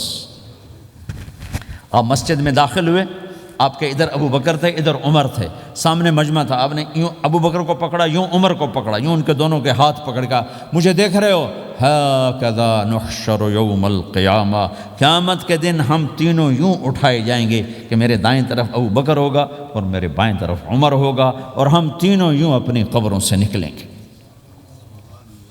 زندگی کی ہر شے کیوں باقی ہے؟ یہ تو میں ادائیں چھوڑو، میرے نبی کی 9 بکریاں تھیں، 1 بکرا تھا، لبے ان کے نام اگر نہ ہوں تو کوئی ہماری شریعت میں فرق پڑتا ہے، لیکن میرے نبی کی بکریوں کے نام بھی ہم تک پہنچیں۔ ایک کا نام تھا عجوہ، ایک کا نام تھا سقیہ، ایک کا نام تھا برکہ، ایک کا نام تھا ورثہ، ایک کا نام تھا زمزم، ایک کا نام تھا اطلال، ایک کا نام تھا اطراف، ایک کا نام تھا قمرا، غیثاء، یہ میرے نبی کی بکریوں کے نام ہیں۔ اور بکرا تھا، اس کا نام تھا یم، عجوہ، سقیہ، زمزم، برکہ، ورثہ، اطلال، اطراف، غیثاء، قمراء۔ اور اس میں آپ کی بکری قمراء آپ کی زندگی میں مر گئی تھی، اتنی ڈیٹیل بھی موجود ہے۔ آپ کے 2 گدھے تھے، ایک کا نام تھا عفیر، ایک کا نام تھا یعفور۔ جس دن آپ کا انتقال ہوا، یعفور پورے مدینے کی گلیوں میں روتا پھر رہا تھا، وہ چیختا پھر رہا تھا، یہاں تک کہ کنویں میں چھلانگ لگائی اور مر گیا۔ آپ کی 4 اونٹنیاں تھیں، عزبا، شہبا، جدعا، قصوا۔ اس میں جو آپ کی اونٹنی عزبا تھی، ادھر آپ کا انتقال ہوا اور ادھر اس نے بیٹھے بیٹھے رونا شروع کر دیا، اور چارہ بھی چھوڑ دیا، پانی بھی چھوڑ دیا، اور بیٹھے بیٹھے بھوکی پیاسی مر گئی، چارہ نہیں کھایا، پانی نہیں پیا۔ آپ کے 2 خچر تھے، ایک کا نام تھا دلدل، ایک کا نام تھا فضہ۔ آپ کے 2 اونٹ تھے، ایک کا نام تھا عسکر، ایک کا نام تھا ثعلب۔ گھوڑے آپ نے بہت رکھے، آئے گئے، ورد، یعصوب، یعبوب، مرتجل، لزاز، طراز، ثقب، سبحہ، ورد، یہ سجل، یہ میرے نبی کے خوبصورت عالی شان گھوڑے ہیں۔ گھوڑوں کے نام بھی ہم تک آئے ہوئے ہیں۔ میرے نبی کا نسب اگر ہمیں نہ معلوم ہو تو ہماری شریعت میں کیا فرق پڑتا ہے؟ لیکن آدم علیہ السلام تک اللہ تعالیٰ نے اپنے حبیب کا نسب پیڑھی کو سلامت رکھا ہوا ہے۔ محمد بن عبداللہ بن عبد المطلب بن ہاشم بن عبد مناف بن قصی بن کلاب بن مرہ بن کعب بن لوی بن غالب بن فہر بن مالک بن نضر بن کنانہ بن خزیمہ بن مدرکہ بن الیاس بن مدر بن نزار بن معد بن عدنان بن اود بن حمیصہ بن سلامان بن عوس بن بوز بن قموال بن ابی بن عوام بن ناشد بن حزا بن بلداس بن یدلاف بن طابخ بن جاحم بن ناحش بن ماخی بن عیفی بن عبقر بن عبید بن الدعاء بن حمدان بن سنبر بن یثربی بن یحزن بن یلحن بن ارعوہ بن عید بن ذیشان بن عیسر بن اقناد بن ایہام بن مقصر بن ناحد بن زار بن سمی بن مزی بن عوض بن عرام بن قیدار بن اسماعیل بن ابراہیم بن آذر بن ناحور بن سروج بن رعو بن فائج بن عابر بن ارفخشاد بن سام بن نوح بن لامک بن متوشال بن ادریس بن یرد بن ملہلیل بن قینان بن آنوش بن شیسر بن آدم علیہ السلام۔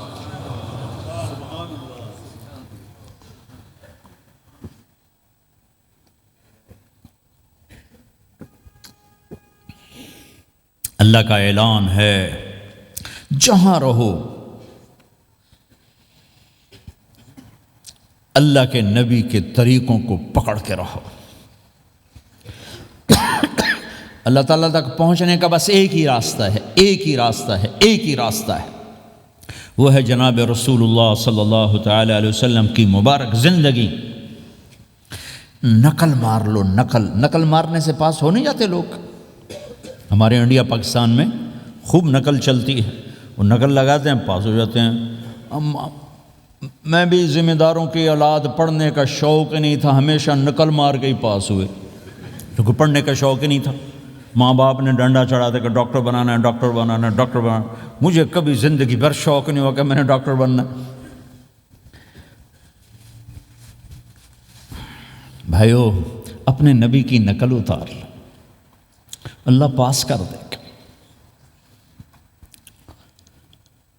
اس نے ایک چنا ہے جس کو حبیب بنایا ہے، 10,000 سال کا پروسیس ہوا اور اس میں سے محمد مصطفیٰ صلی اللہ علیہ وسلم کی ہستی کو وجود ملا۔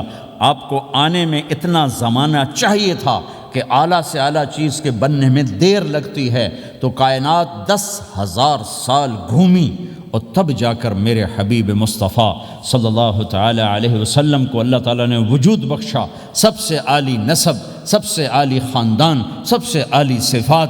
اب اللہ کے خزانوں سے لینے کا راستہ پاؤنڈ نہیں، ڈالر نہیں ہے، تجارت نہیں ہے۔ اللہ سے لینے کا راستہ میرے نبی کا طریقہ ہے، تجارت میں ہو، زراعت میں ہو، جاب میں ہو، کھیتی باڑی میں ہو۔ میرے نبی کا طریقہ ایک مسجد کا ہے، نماز، 5 وقت کی نماز، یہ میرے نبی کی آنکھوں کی ٹھنڈک ہے۔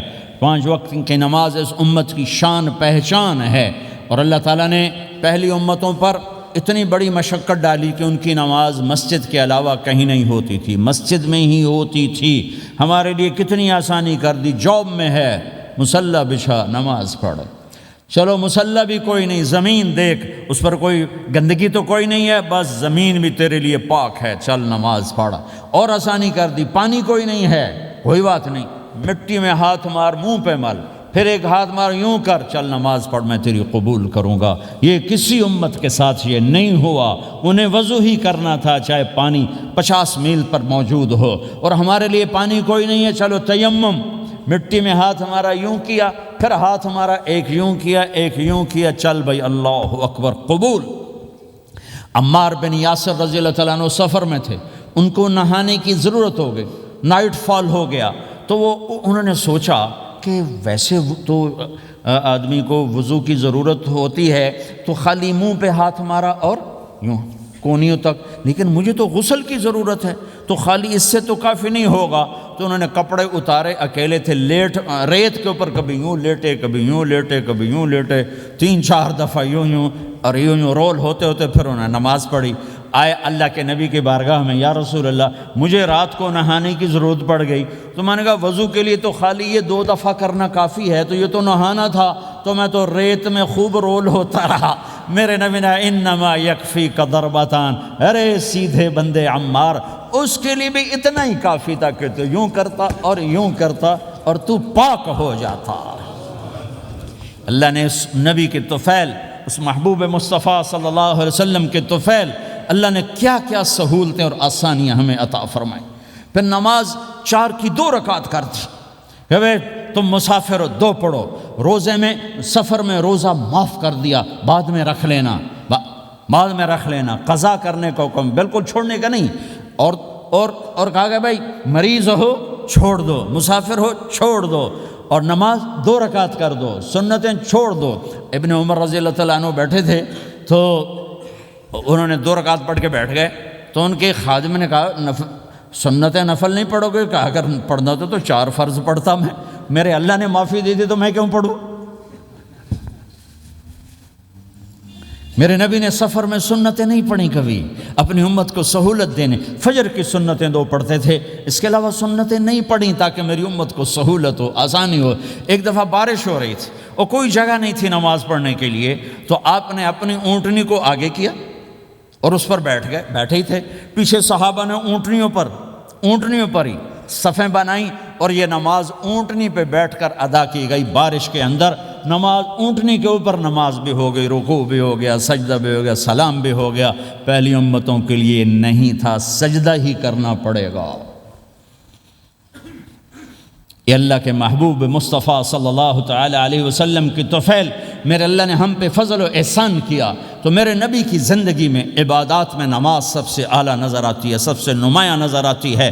اور پھر بازار میں، گھر میں، دفتر میں، ماحول میں میرے نبی کے اخلاق، یہ زندگی کا دوسرا روشن پہلو ہے۔ میرے نبی کی ساری زندگی 2 لفظوں میں آتی ہے، عبادت اخلاق، عبادت اخلاق، یا 2 اور لفظ، حقوق اللہ، حقوق العباد، حقوق اللہ، حقوق العباد۔ حقوق اللہ میں نماز سب سے اعلیٰ، اور حقوق العباد میں لوگوں کی برداشت کرنا، لوگوں سے درگزر کرنا، معاف کرنا، جھوٹ سے بچنا، دھوکے سے بچنا۔ میرے نبی سے پوچھا گیا یا رسول اللہ مسلمان کنجوس ہو سکتا ہے؟ ہم نے کہا ہو سکتا ہے۔ یا رسول اللہ مسلمان کمزور ہو سکتا ہے، بزدل ہو سکتا ہے، ڈرپوک ہو سکتا ہے؟ آپ نے کہا ہو سکتا ہے۔ یا رسول اللہ مسلمان جھوٹ بول سکتا ہے؟ آپ نے کہا نہیں، جھوٹ نہیں بول سکتا، جھوٹ نہیں بول سکتا۔ ہے میرے نبی نے فرمایا میرا امتی ہر گناہ کر سکتا ہے، پر ایک جھوٹ نہیں بولے گا، ایک دھوکہ نہیں دے گا۔ لیکن پوری دنیا میں سب سے زیادہ جھوٹ بولنے والا اور دھوکہ دینے والا وہ اس امت کا فرد بن چکا ہے۔ سب سے زیادہ دھوکہ دینے والے ہم بن گئے، سب سے زیادہ جھوٹ بولنے والے ہم بن گئے۔ اور میرے نبی نے فرمایا تھا کہ مسلمان جھوٹ نہیں بولتا، دھوکہ نہیں دیتا، ہر گناہ کر سکتا ہے، جھوٹ نہیں بولے گا، دھوکہ نہیں دے گا۔ یہ میرے نبی کی زندگی کا دوسرا پہلو ہے کہ سچائی پہ جمو۔ چند پیسے بچانے کے لیے جھوٹ بولنا، ٹیکس بچانے کے لیے جھوٹ بولنا، کتنے پاؤنڈ بچا لوگ؟ ادھر تمہارے سامنے سچ روشن کھڑا ہوا ہے۔ میرے نبی نے کہا الصدق ینجی والکذب یہلک۔ ادھر جھوٹ کھڑا ہے، ادھر جھوٹ کے ساتھ 4 پاؤنڈ بچیں گے، ادھر سچ کے ساتھ اللہ ملے گا، لے لو جو لینا ہے لے لو۔ ہاں، الا لعنت اللہ علی الکاذبین، جھوٹوں پہ اللہ کی لعنت۔ اس لعنت کے ساتھ 400 پاؤنڈ بچا لیے، 4000 بچا لیے، 4 ملین بچا لیے، 4 بلین بچا لیے، 4 ٹریلین بچا لیے، ساری دنیا کو بچا لیا، اور اوپر اللہ کی لعنت پڑی تو اللہ کی قسم گھاٹے کا سودا ہے۔ اور سچے ہو گئے، سچ بولا، یہ میں 100 پاؤنڈ کماتا ہوں، لے لو جو لینا ہے اس میں سے، یہ میں 1000 پاؤنڈ کماتا ہوں، لے لو جو لینا ہے، یہ میں 50,000 پاؤنڈ کماتا ہوں، لے لو جو لینا ہے۔ کہ مسلمان کی زبان سے جھوٹ نہیں نکلتا، سچ ہی بولتا ہے۔ آپ تشریف لے جا رہے ہیں، ایک آواز ہے یا رسول اللہ، آپ نے یوں دیکھا کوئی نظر نہیں آیا، پھر آواز ہے یا رسول اللہ، تو آپ نے دیکھا کہ ہرنی ڈیئر چھوٹی وہ کھڑی ہوئی رسی میں بندھی، تو آپ نے کہا کیا ہوا؟ کہا جی آپ کا صحابی مجھے پکڑ کے لایا ہے، میرے چھوٹے چھوٹے بچے بھوک سے رو رہے ہوں گے، آپ مجھے چھوڑ دیں، میں بچوں کو دودھ پلا کے واپس آ جاتا، مجھے پتہ ہے میرے اللہ کی تقدیر میرے بارے میں کیا ہے۔ تو آپ نے کہا اگر تو واپس نہ آئی تو پھر؟ تو اس نے کہا مجھے اللہ جہنم میں ڈال دے۔ آپ نے اس کی رسی کھول دی، خود وہیں بیٹھ گئے۔ اس نے دوڑ لگائی اور پہاڑوں میں گم ہو گیا۔ تھوڑی دیر کے بعد وہ دوڑتی ہوئی آئی اور آ کے سر یا رسول اللہ میں حاضر ہو گیا۔ تو آپ نے اس کو باندھ کے وہیں آپ بیٹھ گئے نہیں۔ دیر کے بعد وہ صحابی آئے جنہوں نے اس کو شکار کیا تھا، پکڑا تھا، تو کہنے لگے، ان کا یا رسول اللہ آپ یہاں کیسے؟ کہ میں ایک درخواست لے کر آیا ہوں۔ کہ کیا؟ کہ یہ ہرنی مجھے ہدیہ کر دو۔ کہ یا رسول اللہ سب کچھ آپ کا ہے، کہ بس یہ ہدیہ کر دو۔ کہ یا رسول اللہ حاضر۔ تو آپ نے اس کو لے کر رسی اس کی گردن سے نکالی کہ جا بچی اپنے بچوں کے پاس جا کے خوشی منا، سچ نجات دیتا ہے اور جھوٹ ہلاک کرتا ہے۔ ایک ہرنی جان کی بازی کھیل گئی سچ بولنے کے لیے، تم چند پونڈوں پہ جھوٹ بولتے ہو، ایمان کو برباد کر کے رکھ دیتے ہو۔ مسلمان جھوٹ نہیں بولتا، مسلمان دھوکہ نہیں دیتا، مسلمان کی زبان سے سخت بول نہیں نکلتا، کسی کو بے عزت نہیں کرتا، کسی کو کی بے اکرامی نہیں کرتا، کسی کا دل نہیں توڑتا، کسی کو ذلیل نہیں کرتا، خود سہتا ہے، اوروں کو خوشیاں دیتا ہے، خود دکھ سہتا ہے، اوروں کو راحت دیتا ہے، خود تکلیف سہتا ہے۔ یہ میرے نبی کے اخلاق ہیں، یہ میرے نبی کی زندگی ہے، اور یہ اسلام کا سب سے بڑا چیپٹر ہے اور سب سے مشکل چیپٹر ہے۔ جب میرے نبی نے لمبی نمازیں پڑھی تو اللہ نے روک دیا کہ میرے حبیب ما انزلنا علیک القرآن لتشقی، اتنی لمبی نماز نہ پڑھ کے تو تھک جائے۔ میرے نبی نے تبلیغ میں زور دکھایا تو اللہ نے روک دیا، فلتذهب نفسک علیہم حسرات۔ میرے نبی اتنا غم نہ کر کے آپ خود ہی آہیں بھرتے بھرتے آپ مر جائیں۔ میرے نبی نے مال سارا خرچ کیا، اللہ نے اس سے بھی روک دیا، ولا تبسطها كل البسط فتقعد ملوما محسورا۔ اتنا خرچ نہ کریں کہ آپ خود پھر دکھی ہو کے بیٹھ جائیں۔ خرچ کرنا بہت بڑا عمل، تبلیغ سب سے سارے عملوں کا سردار عمل۔ تبلیغ سے بڑا کوئی کام ہوتا تو اللہ نبیوں کو دیتا، اگر تبلیغ سے بڑھ کر کوئی کام ہوتا تو اللہ نبیوں کو دیتا، گشت سے بڑھ کر کوئی محنت ہوتی تو اللہ نبیوں کو دیتا۔ 950 سال نوح علیہ السلام گشتی کر رہے ہیں، اور اللہ کی مان لو، اللہ کی مان لو۔ اتنا عظیم عمل کا میرے نبی درمیانہ نماز سب سے بڑی عبادت، میرے نبی درمیانہ کام۔ لیکن جب میرے نبی نے اخلاق اچھے کیے، دشمن کو معاف کرنا، لیکن ایک آدمی آپ سوئے ہوئے تھے، آپ کی تلوار لٹکی تھی، ایک آدمی آیا، اس نے آپ کی تلوار اتاری اور یوں ماری پسلی میں، آپ اٹھ کے بیٹھ گئے۔ اب وہ قتل کے ارادے کے لیے آ چکا ہے اور تلوار یہاں ہے، کہتا من یمنعک منی، اب بول تمہیں کون بچائے گا؟ تو آپ نے مسکراتے ہوئے کہا اللہ، تو اس کے ہاتھ سے تلوار گر پڑی، تو آپ نے اٹھا لی، آپ نے یوں سیدھی کی، اب تو بچا، تجھے کون بچائے گا؟ وہ کہنے لگا مجھے تو ہی بچائے گا۔ وہ تو اللہ کو جانتا نہیں تھا، کہا بابا مجھے تو ہی بچائے گا۔ تو آپ کہتے ہیں اس کا سر اڑا دو، یہ نبی کو قتل کرنے آیا ہے۔ میرے نبی نے فرمایا کلمہ پڑھتے ہو؟ کہا نہیں پڑھتا۔ کہا جاؤ معاف کیا۔ یہ میرے نبی کے اخلاق ہیں۔ 20 سال جنہوں نے قتل کے منصوبے بنائے، مکہ والے، جب آپ مکہ میں فاتحانہ داخل ہوئے، ابو سفیان سب سے زیادہ آپ کو دکھ پہنچانے والوں میں پیش، تو آپ نے ابو سفیان کو عزت دی۔ جو ابو سفیان کے گھر میں داخل ہوگا اس کو کچھ نہیں کہا جائے گا۔ آپ تو ابو سفیان کو بلا کے سولی پہ لٹکاتے، اور آپ کہہ رہے ہیں جو ابو سفیان کے گھر میں جائے گا اسے کچھ نہیں کہا جائے گا، جو بیت اللہ میں ہوگا اسے کچھ نہیں کہا جائے گا۔ سارا مکہ سامنے، آپ یوں بیت اللہ کا دروازے پر یوں دونوں ہاتھ ایسے ٹکا کے کھڑے تھے۔ پھر آپ نے کہا میں کیا کروں گا اب تمہارے ساتھ؟ تو سہیل بن عمر نے کہا آپ کریم ہیں، کریم کے بیٹے ہیں۔ تو آپ نے کہا جاؤ میں نے معاف کیا۔ یہ اخلاق آج مٹ چکے ہیں، مردوں سے، عورتوں سے، علم والوں سے، خانقاہ والوں سے، تبلیغ والوں سے، سب زیرو ہوئے پڑے ہیں۔ جب تک یہ اخلاق زندہ نہیں ہوتے، اسلامی زندگی قائم نہیں ہو سکتی، اسلامی معاشرت قائم نہیں ہو سکتی، اور دین دو چیزوں سے آگے پھیلتا ہے، ایک دعوت اور ایک اخلاق۔ دعوت اور اخلاق۔ دعوت نہیں ہوگی تو اخلاق وہیں پڑے رہ جائیں گے، اخلاق نہیں ہوں گے تو دعوت کوئی قبول نہیں کرے گا۔ میرے نبی نے کتنے معجزے دکھائے مکے میں، نہیں کلمہ پڑھا۔ بدر میں ان کے 70 مارے گئے، فرشتوں کو دیکھا، جبریل کے گھوڑے کی آواز سنی، کلمہ نہیں پڑھا۔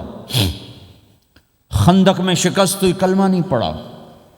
پانی نکلتے دیکھا انگلیوں سے، کلمہ نہیں پڑھا۔ ایک بکرے کا ایک بازو پکایا، ایک بازو بکرے کا، ایک اگلا جو بازو ہوتا، اور 40 آدمیوں نے کھانا کھایا اور ایک بوٹی کم نہیں ہوئی، ایک بوٹی کم نہیں ہوئی، کلمہ نہیں پڑا۔ لیکن جب میرے نبی نے کہا جاؤ معاف کیا تو سارے ہی کلمہ پڑ گئے کہ واقعہ یہ اخلاق نبی کے ہو سکتے۔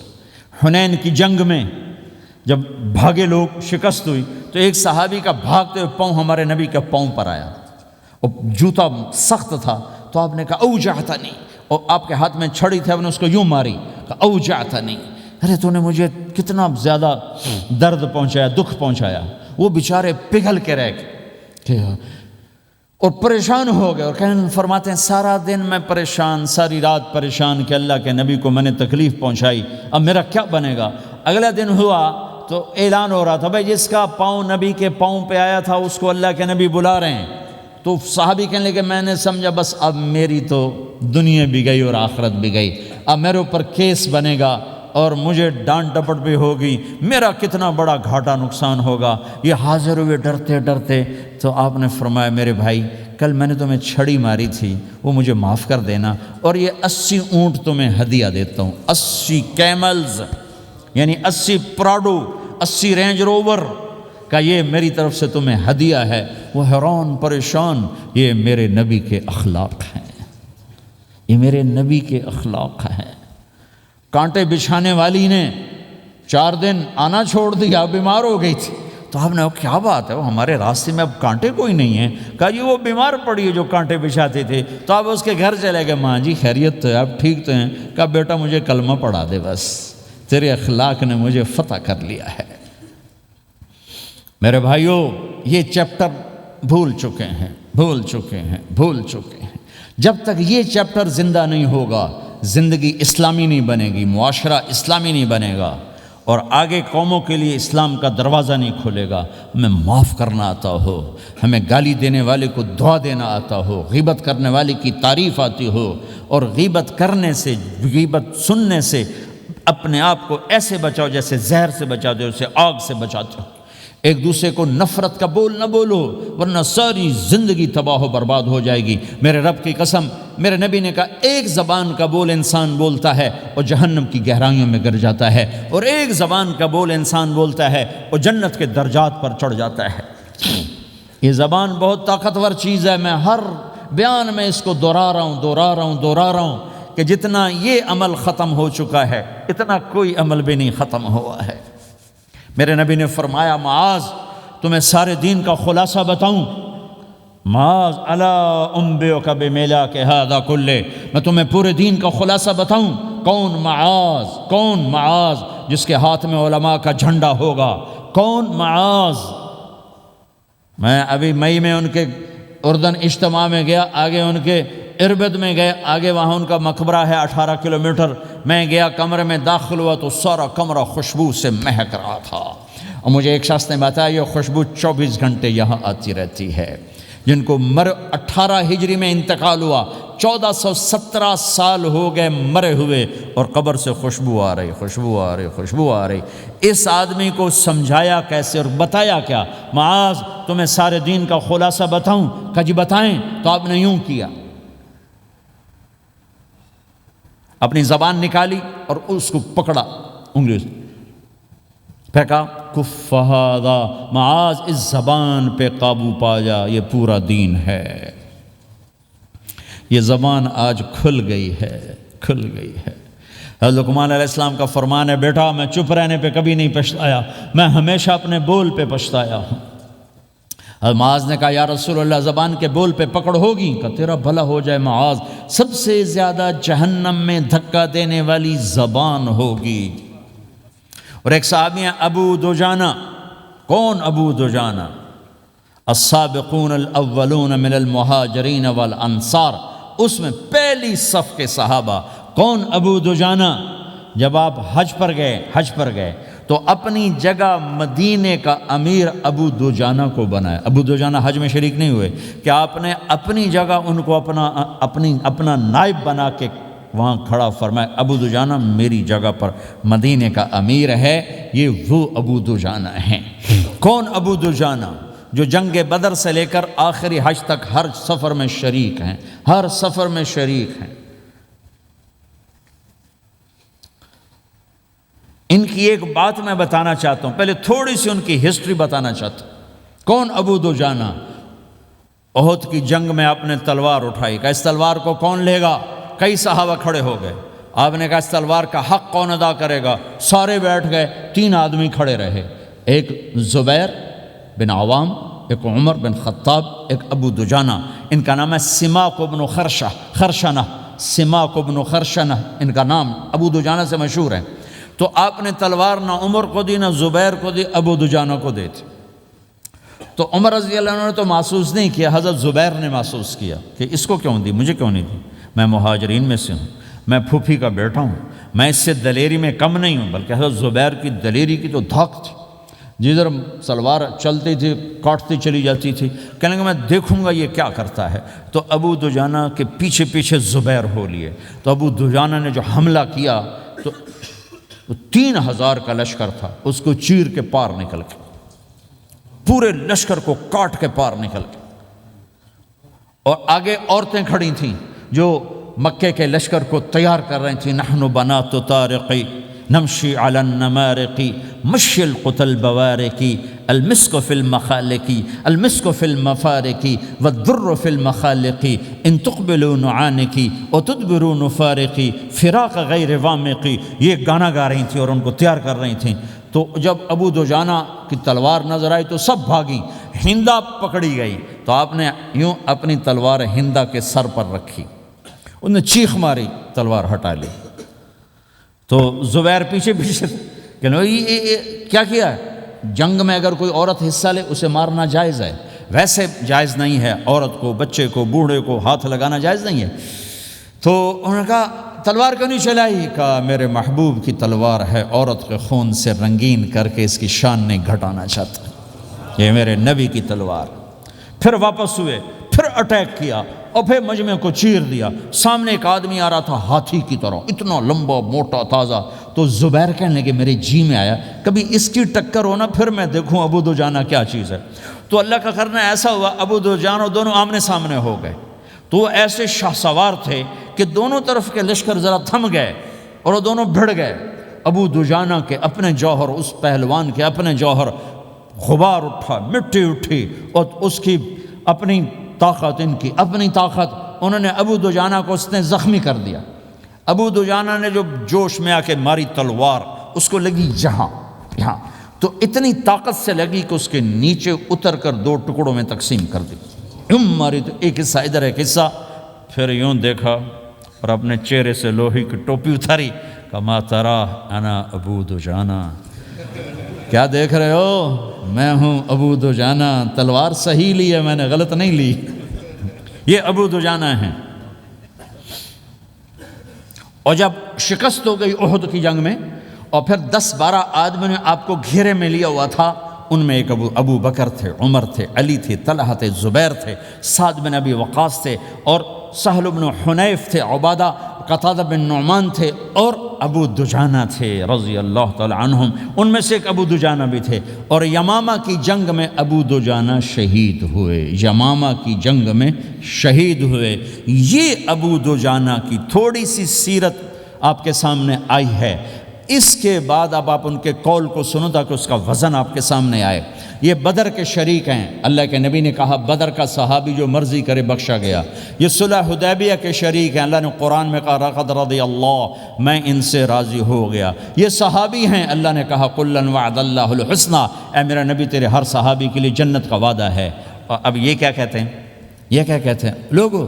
ان ارجع عملی عند، لوگو میرے پاس، ابو دجانہ میرے پاس بخشش کا سب سے بڑا عمل جانتے ہو کیا ہے؟ بدر نہیں، احد نہیں، حدیبیہ نہیں، خندق نہیں، خیبر نہیں، فتح مکہ نہیں، آخری حج نہیں۔ کیا ہے؟ کیا ہے لوگو؟ ان ارجع عملی عندی، میرے پاس آخرت میں بخشش کا سب سے بڑا عمل بس ایک ہے کہ ما آذیت احدا بلسانی، میں نے اپنی زبان سے کبھی کسی کو دکھ نہیں پہنچایا۔ ولا اجد فی قلبی غلا لاحد، اور میرے دل میں کسی کے لیے بغض کوئی نہیں ہے، بس یہ میری بخشش کا عمل ہے۔ تو بھائیو، نبی کے اخلاق میں دو چیزیں لے لو، ایک زبان سے کسی کو دکھ نہ دو، ایک دل میں کسی کا بغض نہ رکھو۔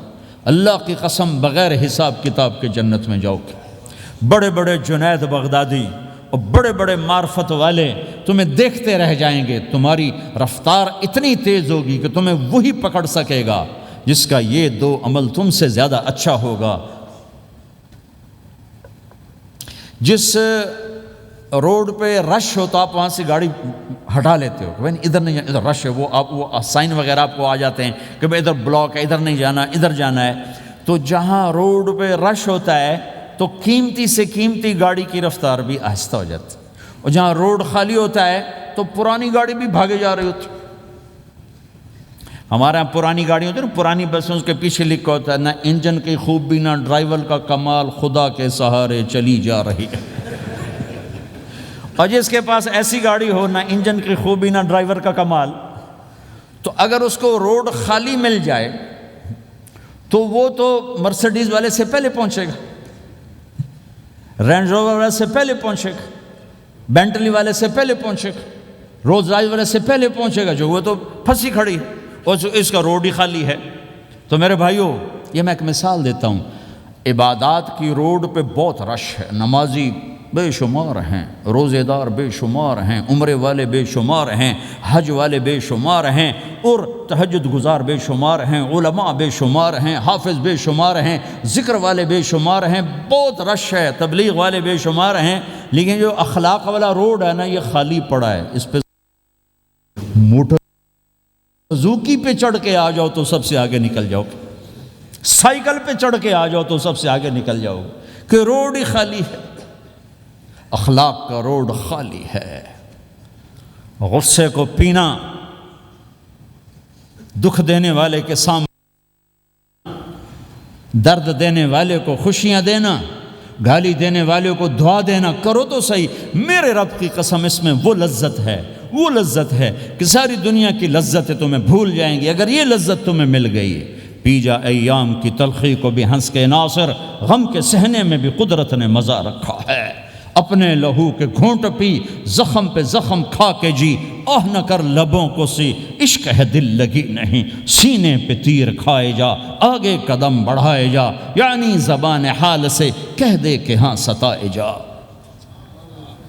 آج اخلاق کوئی نہیں ہے، میں تو روتا پھرتا ہوں۔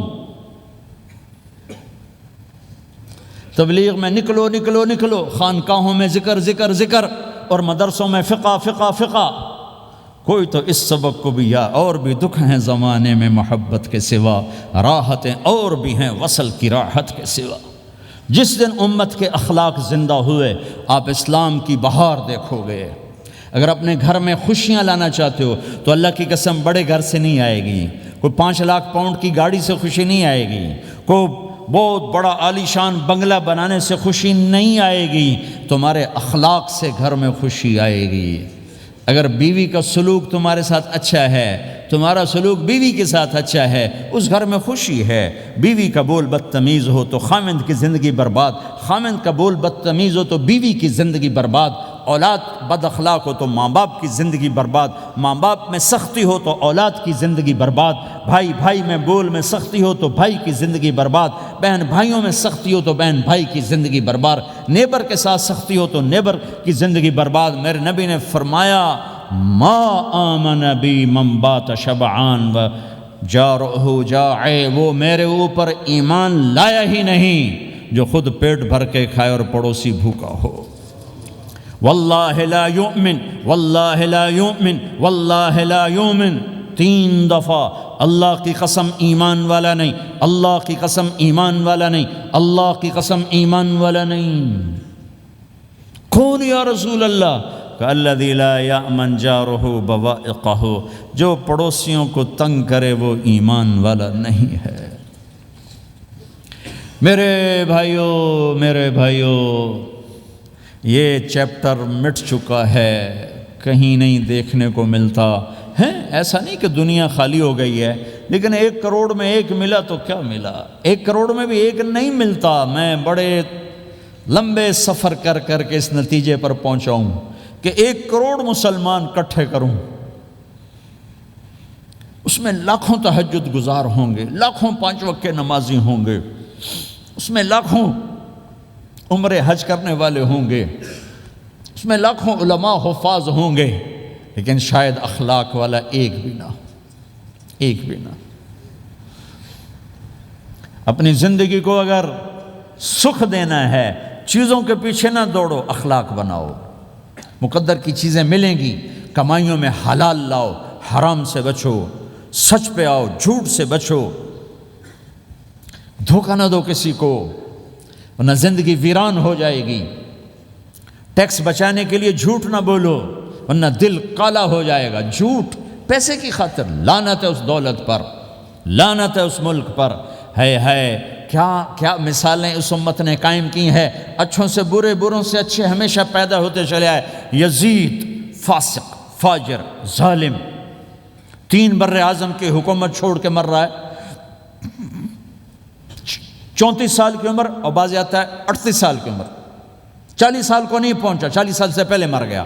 اس کا بیٹا معاویہ بن یزید رضی اللہ تعالیٰ عنہ، 3 بر اعظم کی حکومت، 3 بر اعظم کی حکومت، 40 دن حکومت کی، 40 دن، پھر اپنے سارے خاندان کو اکٹھا کیا اور کہا دیکھو لوگو، جس حکومت کے نیچے حسین کا خون گرا ہو، میں اس حکومت پہ لعنت بھیجتا ہوں۔ یہ ہے تمہاری حکومت، جس کو مرضی دے دو، مجھے نہیں چاہیے۔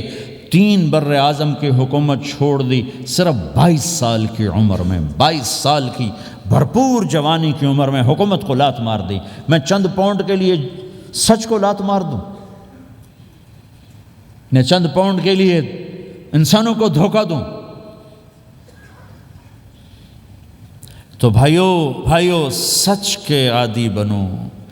بڑا عالی خلق ہے سچ بولنا، بڑے عالی اخلاق ہیں لوگوں کو نفع پہنچانا، لوگوں کے سامنے میٹھا بنو، کڑواہٹ اندر رکھو، مٹھاس تقسیم کرو، پوری دنیا میں دین زندہ ہوگا۔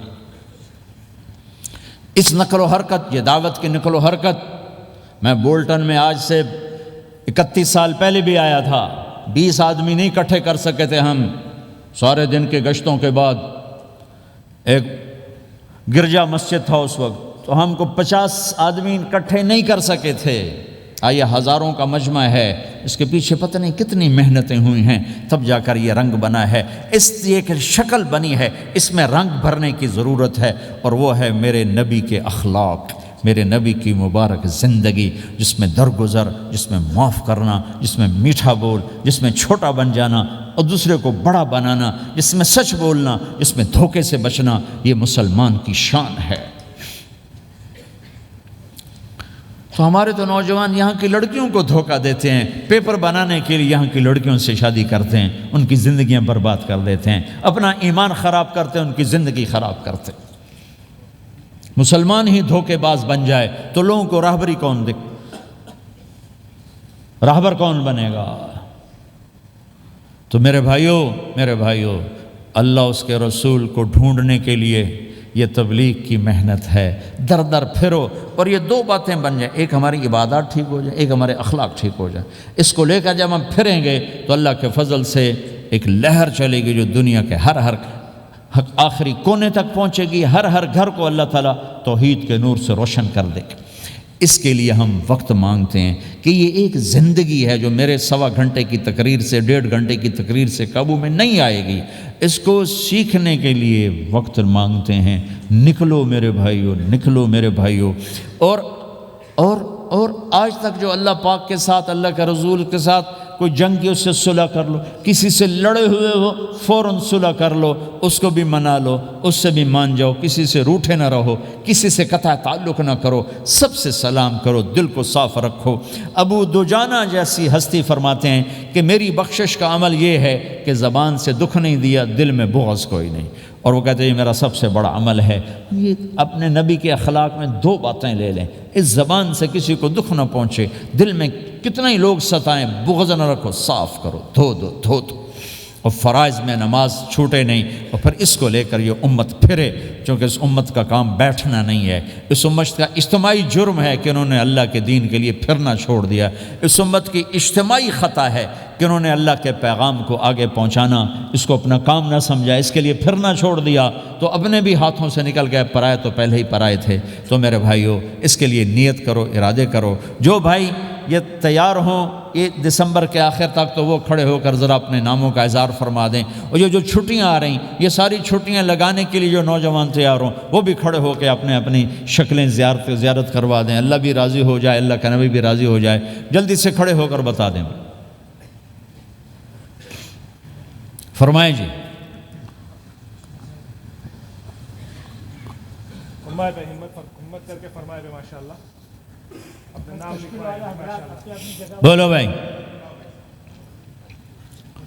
یہ چھٹیاں تو ماشاءاللہ ہوتی ہیں، اس میں نوجوانوں کو نکلنا چاہیے۔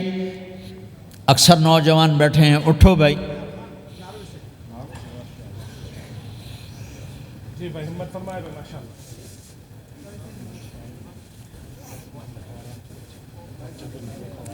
جلدی فرمائے بھائی، جلدی فرمائے۔ ایسے نہیں ہوگا، پہلے 4 مہینے دینا پھر سنوں گا۔ بیٹھ جاؤ، یہاں سوال نہیں کیا جاتا بھائی۔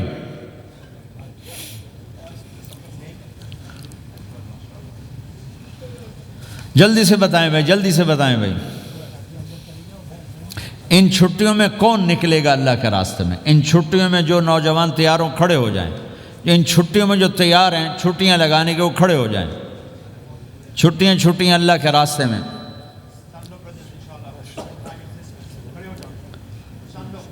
ہاں بھائی فرمائیں جی، فرمائیں جی بھائی۔ اور آپ کے لیے آسان کر دیتا ہوں، آج کیا تاریخ ہے بھائی؟ 22 نومبر۔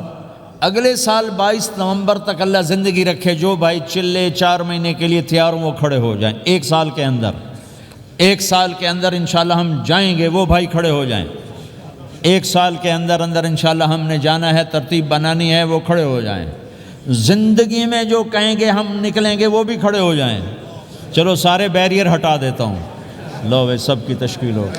بیٹھ جاؤ بھائی، ماشاءاللہ بیٹھ جاؤ بھائی، بیٹھ جاؤ بھائی، بیٹھ جاؤ بھائی۔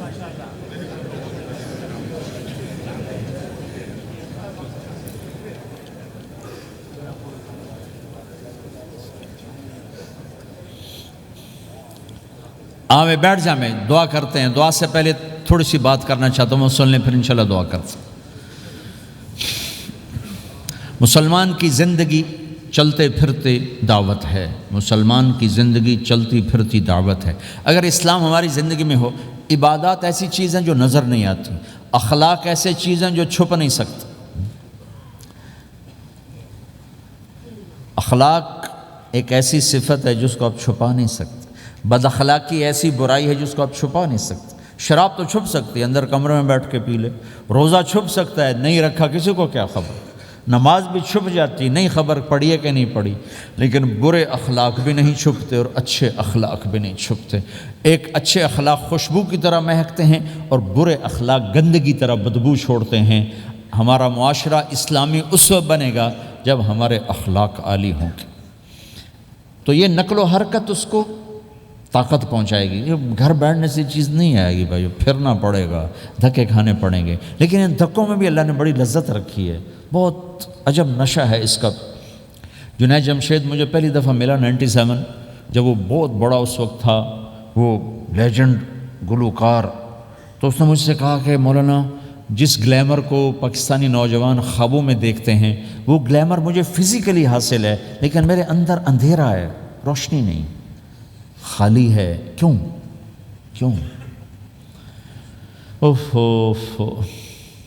میں نے کہا تمہارے سیدھے گھٹنے میں درد ہو، تم الٹے گھٹنے میں دوا لگاؤ تو فائدہ ہوگا، کہنے کا نہیں۔ میں کہا اندھیرا تمہاری روح میں ہے اور تم روشن کر رہے ہو جسم کو، کبھی میوزک سے، کبھی کسی چیز سے، کبھی کسی چیز سے۔ تو عورت، شراب، میوزک، ان کا روح میں کوئی واسطہ ہی نہیں، یہ روح تک جاتی نہیں۔ ان کی پینیٹریشن جسم تک ہے اور جسم کو کنٹرول روح کرتی ہے۔ جب روح میں بھوک اٹھتی ہے تو وہ پریشانی میں کی شکل میں ظاہر ہوتی ہے۔ تم اللہ سے تعلق بنا لو، یہ سب کچھ ٹھیک ہو جائے گا۔ پھر جب اس نے 3 چیلے شروع کیے تو اس کا مجھے فون آیا۔ ہمارا ایک شہر ہے چھوٹا سا، زلزلے میں ختم ہو گیا تھا، بالا کوٹ۔ تو اس کا مجھے وہاں سے فون ہے کہ مولانا میں ایک پرانی مسجد میں ایک پھٹی ہوئی چٹائی پر لیٹا ہوا ہوں، اور جس سکون کو میں 5 سٹارز ہوٹل میں دیکھتا تھا، ڈھونڈتا تھا، وہ آج مجھے یہاں مل چکا ہے، اور مجھے یوں لگتا ہے میں ہوا میں اڑ جاؤں گا، میں ہوا میں اڑ جاؤں گا۔ کیا ہوا کہ اللہ سے تعلق بنا اور روح میں سکون آ گیا، ٹھنڈک آ گئی۔ تو ایک گناہوں سے بچنا اور ایک فرائض کو پورا کرنا، ایک اپنے اخلاق کو ٹھیک کرنا، یہ چند ایک کام ہیں جو کر لے گا اللہ اسے آباد کر دے گا۔ جہاں ہو نماز نہ چھوٹے، رمضان آ جائے روزے نہ چھوٹیں، زکوٰۃ فرض ہو جائے خوشی سے ادا کریں، اپنی کمائیوں کو حلال پہ لائیں، غلط کاغذات سے، غلط پیپر سے، غلط ہیرا پھیری سے پیسہ نہ بنائیں، یہ پیسہ تباہی کے سوا کچھ نہیں لاتا۔ اپنی حلال کمائی کرو، کہ میرے نبی کا فرمان ہے جو صبح سے شام تک حلال کمانے میں تھکتا ہے اس کے اس دن کے سارے گناہ معاف ہو جاتے۔ سعد بن معاذ بیٹھے تھے، ان کے ہاتھوں پر اللہ کے نبی کی نظر پڑی تو ہاتھ بڑے سخت تھے، تو آپ نے کہا سعد تیرے ہاتھ اتنے سخت کیوں ہیں؟ کہا جی میں اپنے باغ میں خود کام کرتا ہوں، اس سے یہ سخت ہو گئے۔ تو آپ نے سعد کا ہاتھ پکڑا اور ایسے چوما اور کہا اپنے بچوں کو حلال کھلانے میں بچوں کو حلال کھلانے میں جو ہاتھ ایسا ہو جائے گا اس پہ جہنم کی آگ حرام ہو جائے گی۔ تو بھائیو حلال جھوٹ نہ داخل کرو، چاہے کتنے بڑے مفتی فتویٰ دیں کہ ٹیکس بچانے کے لیے جھوٹ بولنا جائز ہے، میں کہتا ہوں نہیں، سچ۔ 2 سودے ہیں، ایک طرف چند 100 پاؤنڈ ہیں، ایک طرف سچ ہے، جس کو لینا ہے لے لو۔ سچ کو لوگے تو اللہ کے قدموں میں چلے جاؤ گے، اللہ کے حبیب کی چھاؤں میں چلے جاؤ گے، اللہ کی چھاؤں میں چلے جاؤ گے۔ جھوٹ، ہاں صرف جھوٹ بولنا جائز ہے، 2 بھائی لڑ پڑے ان میں صلح کرانے کے لیے جھوٹ بولنا جائز ہے۔ میاں بیوی لڑ پڑیں تو بیوی کو منانے کے لیے خامند جھوٹ بول سکتا ہے، خامند کو منانے کے لیے بیوی جھوٹ بول سکتی ہے۔ اس کے علاوہ جھوٹ نہیں ہے، سچ کے ساتھی بنو۔ اللہ کی قسم وہاں سے رزق آئے گا جہاں سے وہم و گمان بھی نہیں۔ پھر آپ اس حکومت کو دھوکہ دیتے ہو جو آپ کی ہمدرد۔ ہماری حکومتیں تو خود بھی چور ہیں، تو ان کو چور پڑے ہوئے، چوروں کو چور پڑے ہوئے۔ تمہاری حکومتیں تو چور نہیں ہیں، تو تم پہ خرچ کرتے ہیں۔ ان سے بینیفٹ لینا ہو تو پیچھے ہو، ان کو ٹیکس دینا ہو تو کہتے کدھر لکھا ہے شریعت میں ٹیکس دینا جائز ہے؟ کہاں لکھا ہوگا؟ آگے مفتی بھی بیٹھے ہوئے فتوے دینے کے لیے۔ جب ان سے نفع اٹھاتے ہو تو ان کو نفع پہنچاؤ، ان سے سہولتیں لیتے ہو ان کو سہولت پہنچاؤ۔ یہ تمہارے خرچ کرنے میں دیانتدار ہیں، ان کے ساتھ بددیانتی نہ کرو۔ مسلمان ہو اور دھوکہ، یہ 2 چیزیں جوڑ نہیں سکتے۔ اپنی عیاشی تھوڑی کم کر دو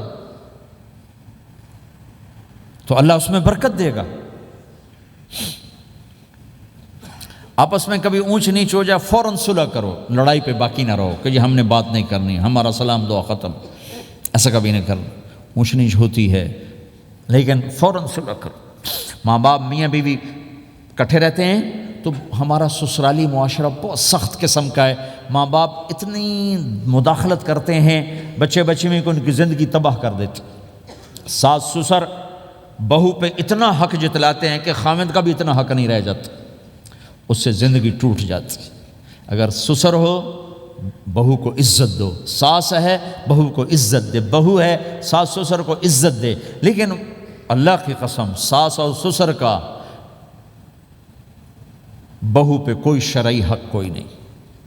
میرے بچے کی شادی ہوئی، میں نے اپنی بیوی سے کہا بات سنو، ہم کسی کی بیٹی کو لے کے آ رہے ہیں، اگر ماں بن کے دکھاؤ گی تو میں یہاں اس کو لاؤں گا، اور اگر ماں بن کے نہیں دکھانا تو میں اس کو الگ گھر دیتا ہوں، تاکہ ہم اس کی زندگی میں دخل انداز نہ ہوں، ہم ان کی زندگی کو خراب نہ کریں۔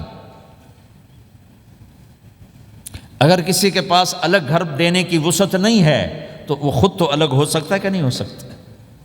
ایک ہی گھر میں رہتے ہیں، الگ گھر کی وسعت نہیں تو دونوں باہر نکل جاؤ، بچوں کی زندگی سے باہر نکل جاؤ، اپنا ان پر حاوی نہ کرو، ورنہ آپ خود بھی برباد ہو جاؤ گے، ان کو بھی برباد کر دو۔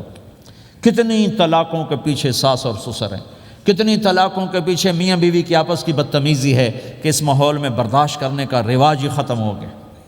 برداشت نہیں کرنا، بڑا نقصان سہنا ہے، چھوٹا نہیں سہنا۔ ڈائمنڈ کیسے بنتا ہے؟ ڈائمنڈ کاربن ہے، وہ ڈائمنڈ کیسے بنتا ہے؟ وہ پریشر کو برداشت کرتا، اللہ چمکا کے اسے ڈائمنڈ بنوا دیتا۔ تو نوجوانوں کے ذمے ہے کہ اپنی بیوی کو پروٹیکشن دیں ماں باپ سے۔ ماں باپ زیادتی کریں، سامنے آ جائیں، ہاتھ جوڑیں، پاؤں پکڑیں، بدتمیز نہ ہوں کہ ابا جی میں آپ کا حکم، اب مجھے اس کا کیا کرنا ہے، اماں جی اب مجھے فرمائیں میں کیا کرنا ہے، میرے ذمے ہے، اس کے ذمے نہیں ہے۔ بیوی زیادتی کرنے لگے تو اس کے سامنے ہو جاؤ، دیکھو بیگم یہ تیرا میرا رشتہ ٹوٹ سکتا ہے، ماں باپ کا رشتہ ٹوٹ نہیں سکتا ہے۔ ماں باپ کا وہ رشتہ ہے جسے توڑا نہیں جا سکتا، نکاح تو ایک بول پہ ٹوٹ جاتا ہے، میں تیری ہر ضرورت پوری کروں گا لیکن تو میرے ماں باپ کے لیے تکلیف کا باعث نہ بن۔ یہ مرد کی ذمہ داری ہے، ہم یہ معاشرہ بھلا چکے ہیں۔ ہمارے پڑوسی ذمہ دار تھے، ان کے بچے کے نکاح میں گیا تو وہ مجھ سے کہنے لگے مولانا میری بیگم نے مجھ سے کہا کہ دیکھو ہم زندگی گزار چکے ہیں، اب یہ بچے زندگی شروع کرنے لگے ہیں، تو پہلے میرے بیٹے کے لیے الگ گھر بنا اور اس کی بیوی کی ڈولی کو وہاں لے کے آ، میرے گھر میں نہ لانا کہ ایسا نہ ہو ہم میاں بیوی بچوں کی زندگی خراب کر دیں۔ تو پہلے میں نے بیٹے کا گھر بنایا ہے، اب اس کی شادی کر رہا ہوں، اس کی بیوی کی ڈولی وہاں اترے گی، میرے گھر میں نہیں اترے گی کہ ہم دونوں میاں بیوی کہیں ان کو خراب نہ کر بیٹھے۔ ہر آدمی کے پاس تو اتنے وسائل نہیں ہیں کہ وہ الگ گھر دے، لیکن یہ وسائل تو سب کے پاس ہیں کہ ان کی زندگی سے نکل جائے۔ ہاں ان میں کوئی کھٹ پٹ ہو جائے تو صلح کرانے آئیں، لیکن ہوتا کیا ہے کہ لڑکے کے ماں باپ اپنے بیٹے کے حمایتی ہوتے ہیں، لڑکی کے ماں باپ اپنی بیٹی کے حمایتی ہوتے ہیں اور آپس میں جنگ شروع ہو جاتی، نہ یہ نیچے ہوتا ہے نہ وہ نیچے ہوتا ہے۔ نئی شادی ہوتی، زندگی گزارنے کا پتہ نہیں ہوتا، ٹھوکریں کھاتے ہیں تو ان کو سنبھالنے کی ضرورت ہوتی ہے، لیکن ہوتا کیا ہے کہ ماں باپ اپنے بیٹے کے کان میں نہ بیوی کی شکایتیں لگاتے رہے، یہ کرتی ہے یہ کرتی ہے یہ کرتی ہے، اور وہ بچی کو اس کے ماں باپ کہتے رہے یہ کرتے ہیں یہ کرتے ہیں یہ کرتے ہیں۔ زبان پر ٹیپ لگا لو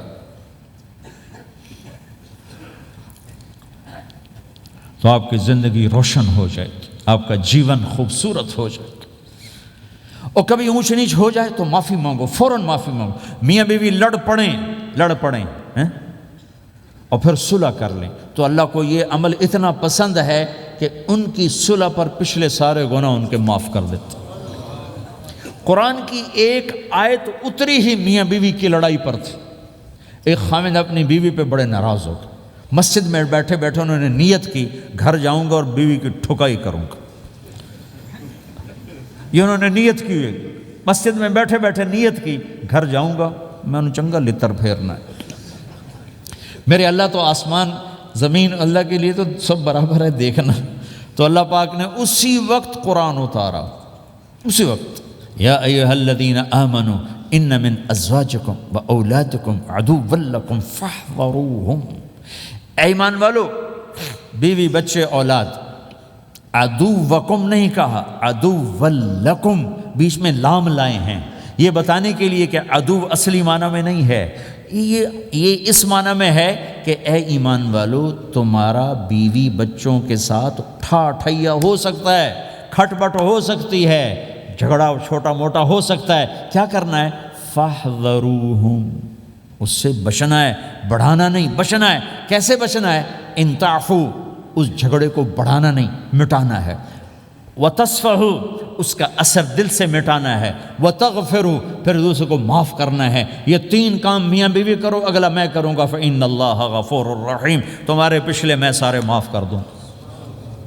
تو اگر اس مجمع میں کوئی بیوی سے لڑا بیٹھا ہے تو جاتے جا کے صلح کر، کوئی ماں باپ سے لڑا بیٹھا ہے تو جاتے جا کے صلح کر، کوئی ماں باپ بچوں سے ناراض ہیں جا کے خود مان جائیں۔ اس ماحول میں بچوں کو پیار سے لے کے چلنے کی ضرورت۔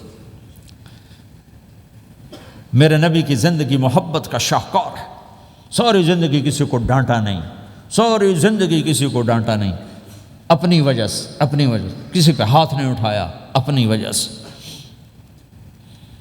حضرت انس فرماتے میں نے 10 سال اللہ کے نبی کی خدمت کی، ایک دفعہ نہیں کہا یہ کیوں کیا، ایک دفعہ نہیں کہا یہ کیوں نہیں کیا۔ تو بھائیو یہ خوبصورت زندگی ہے۔ آپ کے ہاں تو خادم نہیں ہوتے، سارا گھرانہ ہی خادم ہوتا ہے، تو تو میں پاکستان میں ہوں تو میں اگلا چیپٹر بیان کرتا ہوں کہ نوکروں کے ساتھ بھی اچھا سلوک کرو. وہ یہاں ہے ہی نہیں. تسی آپ ہی بانڈے مانجنے، آپ ہی ٹوائلٹ صاف کرنا ہے، آپ ہی گڈی صاف کرنی، ڈرائیور بھی آپ تے مالک بھی آپ، پٹرول بھی آپ پاؤ بھائی. چنگا انگلینڈ ہے، پٹرول بھی آپ پاؤ، ہوا بھی آپ بھرو. 2.5 لاکھ کی گاڑی یا ڈرائیور آپ پہ، ہماری 2.5 لاکھ پاؤنڈ کی، ہماری 2.5 لاکھ کی سزوکی ہوتی ہے. ہمارا نوکر بیٹھا گاڑی چلا رہا تھا. نوکر تو اللہ کی بڑی نعمت ہے، تم اس سے محروم ہو. کچھ اس کے فائدے بھی ہیں، کچھ نقصان بھی ہیں، لیکن فائدے زیادہ ہیں. ہمارے بچے اتنے سست ہو جاتے ہیں کہ پانی کا گلاس کہو تو اٹھ کے ہی نہیں دیتے، وہ آگے نوکر کو بلاتے. میری اپنی میرے ابا جی مجھے کوئی کام کہتے، پتر جا میں نا انہوں صد کیا، تو میں باہر جا ابا جی آندھا انہوں صد کیا. میں خود نہیں جاتا، ایسی سستی پڑ جاتی. یعنی تمہیں اپنی حماقت سے بتا رہا ہوں. سردی میں لیٹا ہوا تھا تو میری رضائی گر گئی، تو میں نے باہر سے نوکر بلایا. میں کہا بشیرہ او جی اور ہمیں نا رضائی میرے اتے پا. تو اپنا سنا رہا ہوں. لیکن آپ جہاں جاب کرتے ہیں، جہاں جاب کرتے ہیں وہاں دیانتداری سے جاب کرو، دھوکہ نہ ہو، فریب نہ ہو، فراڈ نہ ہو. آپ بھی کہیں ملازم تو ہیں، کہیں کام کر رہے ہیں، کوئی آپ کی دکان پہ کام کر رہا ہے، گھروں میں کام کرنے والے، دکانوں پہ کام کرنے والے تو ہیں. اور جن لوگوں کے پاس پیپر نہیں ہوتے ان کو اتنے تھوڑے پیسے دیتے ہیں کہ وہ بیچارے روٹی بھی نہ کھا سکے. کہ بھائی یہ لینے چونکہ ان کو پتہ ہے کہ بیچارہ پھنسا ہوا ہے اور کہیں نہیں جا سکتا ہے. تو ایسا نہ کرو، یہ ظلم نہ کرو. اول تو ایسے لوگ رکھو نہیں، تمہارے لیے قانوناً اس کی گنجائش کوئی نہیں. لیکن اگر کوئی اس طرح رکھتا ہے تو پھر یہ ظلم نہ کرے کہ 100 کی بجائے 10 پاؤنڈ دے رہا ہو کہ بھائی لینے ہیں تو لے لو. اس کو پتہ ہے اس بیچارے نے کہیں نہیں جانا. ایسے ظالم نہ بنو. وہ ہمارے ہاں کرائسس چل رہا ہے بہت زیادہ، تو جو بیچارہ پھنس جاتا ہے نا تو اپنی پراپرٹی بیچنے پر آتا ہے تو اس کی 1 کروڑ کی پراپرٹی کے 20 لاکھ لگاتے ہیں. میں گزر رہا تھا مال ٹاؤن میں، ایک دوست کے پاس ٹھہرا تھا، وہ پراپرٹی ڈیلر تھا. تو ہم صبح واک کر رہے تھے تو ایک گھر کے قریب سے گزرے، کوئی 6 کنال کا گھر تھا. مجھ سے کہنے لگا مولانا اس گھر کی قیمت ہے 24 کروڑ. 24 کروڑ کا گھر ہے فزیکلی، لیکن اس کا مالک پھنس چکا ہے قرضوں میں، اب وہ اس کو بیچنا چاہتا ہے. تو 18 کروڑ سے اوپر 1 پیسہ نہیں کوئی لگا رہا. اور یہ اس بیچارہ بیچے گا، یہ 8 کروڑ کا لاس لے کر 6 کروڑ کا لاس لے کر بیچے گا چونکہ یہ پھنس چکا ہے. میں نے کہا اگر میرے پاس پیسے ہوتے تو میں اس کا 24 کروڑ کا گھر لیتا 30 کروڑ کا، کہ 24 کروڑ اس کے قرضے میں جاتے اور 6 کروڑ سے اپنا الگ کاروبار کر لیتے. مسلمان تو مظلوم کی مدد کرتا ہے، مسلمان تو دکھی کی مدد کرتا ہے، نہ کہ مصیبت زدہ کو اور لوٹ لینا، مرے نو مارے شاہ مدار، یعنی مصیبت زدہ پر اور مصیبت ڈالنا. بھائیو یہ وہ خوبصورت اخلاق ہیں، اپناؤ گے اللہ چمکائے گا، اللہ اس جہان کی عزت دے گا. اور ایک آخری میری بات ہے، بہت بڑا مجمع ہے، بہت سارے نوجوان نظر آ رہے ہیں. آج تک جو اللہ رسول سے جنگ کی اس سے صلح کر لیں، جو گناہ کی اس سے معافی مانگ لیں. ادھر ہم معافی مانگیں ادھر اللہ معاف کر دے گا، ادھر ہم توبہ کریں ادھر اللہ معاف کر دے گا. اور آپ تو ماشاءاللہ سارے بہت اچھے بیٹھے ہوئے ہیں. میرا ایک شاگرد ہے مولوی امجد، کراچی میں امام مسجد، اس کے پڑوس میں ایک عورت تھی، وہ لڑکیاں سپلائی کرنے کا کام کرتی تھی. کتنا ذلیل کام ہے. اور سال سے اس کے بیٹے سے اس میرے شاگرد نے دوستی لگائی اور میرے بیان کی کیسٹ دے دی کہ بھائی یہ سن لینا، میرے استاد جی کی کیسٹ. اس نے گھر میں جا کے لگا لی. اس کی ماں چلتے پھرتے کانوں میں آواز پڑ رہی ہے. آخر وہ آ کے بیٹھ گئی، کہنے لگی سنا، مجھے بھی سنا. تو اس نے سارا سنا، پھر کہا دوبارہ سنا، پھر سنا، کہا دوبارہ سنا، پھر سنا. تو کہنے لگی یہ کون ہے؟ کہا پتہ نہیں کون. تمہیں کس نے دی؟ کہا یہ امام مسجد نے. تو بچے کا ہاتھ پکڑا اور آ گئی دروازے پر. اس وقت لوگ تراویح پڑھ کے باہر نکل رہے تھے. کہنے لگے میں نے امام صاحب سے ملنا ہے. وہ آ گئے. کہا جی یہ کیسٹ آپ نے دی؟ کہا جی. یہ کون ہے؟ کہا میرے استاد ہیں. کیا نام ہے؟ طارق جمیل. اچھا. انہوں نے توبہ کی بڑی بات بتائی ہے، تمہیں پتہ ہے نا میرا کیا کام ہے؟ ہاں. کہا میری توبہ قبول ہو سکتی ہے؟ کہا کیوں نہیں اماں جی ہو سکتی. کہا ٹھیک ہے پھر میں اللہ کو گواہ بناتی ہوں، میری توبہ. اور اس نے مسجد میں آنا شروع کر دیا تراویح میں. 5واں روزہ ہے اور دعا مانگتی ہے اللہ اگر میری توبہ قبول ہے تو مجھے اپنے پاس بلا لے. یا اللہ اگر میری توبہ قبول ہے تو مجھے اپنے پاس بلا لے۔ 29ویں روزے سجدے کی حالت میں اللہ نے اٹھا لی۔ ساری زندگی کام کیا؟ لڑکیوں کی سپلائی، اتنا بدترین کام، اور موت آئی رابعہ بصری جیسی۔ یہ ہے توبہ کا کمال کہ اللہ کی رحمت سے کبھی نا امید نہیں ہونا چاہیے۔ اللہ کوئی تھانے دار نہیں ہے کہ اس نے چھتر پھیرنا ہے۔ اللہ کریم ہے، مہربان ہے، ہمارا دوست ہے، ہمارا رب ہے۔ تو جب کبھی خطا ہو فوراً توبہ کرو، فوراً توبہ کرو، انشاءاللہ ایک دن آئے گا کہ اللہ ہمیں اپنی توبہ پہ پکا کر دے گا۔ تو یہ نیت تو کرو سارے جتنے بیٹھے ہو، بوڑھے جوان، کہ پچھلے پر ہم توبہ کرتے ہیں۔ کرتے ہو نیت؟ کہو یا اللہ میری توبہ، پھر کہو یا اللہ میری توبہ، پھر کہو یا اللہ میری توبہ۔ اگر یہ آپ نے سچے دل سے کہا ہے تو آپ کو مبارک ہو، آپ کے سب گناہ معاف ہو گئے، سارے معاف ہو گئے۔ حقوق باقی ہیں، علماء سے پوچھ لینا ان کی ادائیگی کیسے کرنی ہے، گناہ سارے معاف ہو گئے۔ اور آئندہ اگر کبھی توبہ ٹوٹے تو پھر کر لینا، پھر کر لینا، پھر کر لینا، میرے رب کی رحمت پہ کوئی اثر نہیں پڑتا۔ لن تبلغوا ضری فتضرونی ولن تبلغوا نفعی فتنفعونی، یہ میرے رب کی صفت ہے۔ وہ کہتا میں نفع سے بھی پاک ہوں، نقصان سے بھی پاک ہوں، نہ کوئی مجھے نفع پہنچا سکتا ہے نہ کوئی نقصان پہنچا سکتا ہے۔ تو میرے گناہوں سے اس کو کیا گھاٹا پڑتا ہے؟ مجھے گھاٹا پڑتا ہے۔ لہٰذا جب بھی ہم معافی مانگیں گے وہ خوشی سے معاف کرے گا، جب بھی توبہ کریں گے خوشی سے قبول کرے گا۔ ٹھیک ہے نا؟ سارے نیت کرتے ہو؟ درود شریف پڑھو۔ اللہم لک الحمد کما انت اہلہ فصلی علی محمد کما انت اہلہ وافعل بنا ما انت اہلہ انک اہل التقوی و اہل المغفرہ ربنا آتنا فی الدنیا حسنہ وفی الآخرۃ حسنۃ وقنا عذاب النار۔ یا اللہ ہم نے توبہ کی ہے، ہماری توبہ قبول فرما۔ یا اللہ اپنے فضل و کرم سے اس کو پختہ فرما، اپنی محبت دے، اپنے حبیب کی محبت دے، اپنے حبیب کی معرفت دے۔ اس سب نوجوانوں کو قبول فرما، اس پورے شہر میں بسنے والے اہل ایمان کو قبول فرما، اس مسجد مدرسے کو قبول فرما۔ یا اللہ پوری دنیا کے انسانوں کے لیے ہمیں ہدایت کا ذریعہ بنا، ہمیں ہدایت کا ذریعہ بنا، ہمیں ہدایت کا ذریعہ بنا۔ یا اللہ ہم سے راضی ہو جا، ہم سب سے راضی ہو جا۔ جو ہمارے اہل و عیال مر کے تیرے پاس چلے گئے ان کی بخشش فرما دے۔ جب ہمارے جانے کا وقت ہے تو ایمان پہ خاتمہ نصیب فرما۔ یا اللہ ہمیں بیماریوں سے نجات دے، دکھ دردوں سے نجات دے، قرضوں سے پریشانیوں سے نجات دے۔ ہمیں کشادہ زندگی عطا فرما، ہمیں حلال کشادہ رزق عطا فرما، جسمانی ایمانی صحت مقدر فرما۔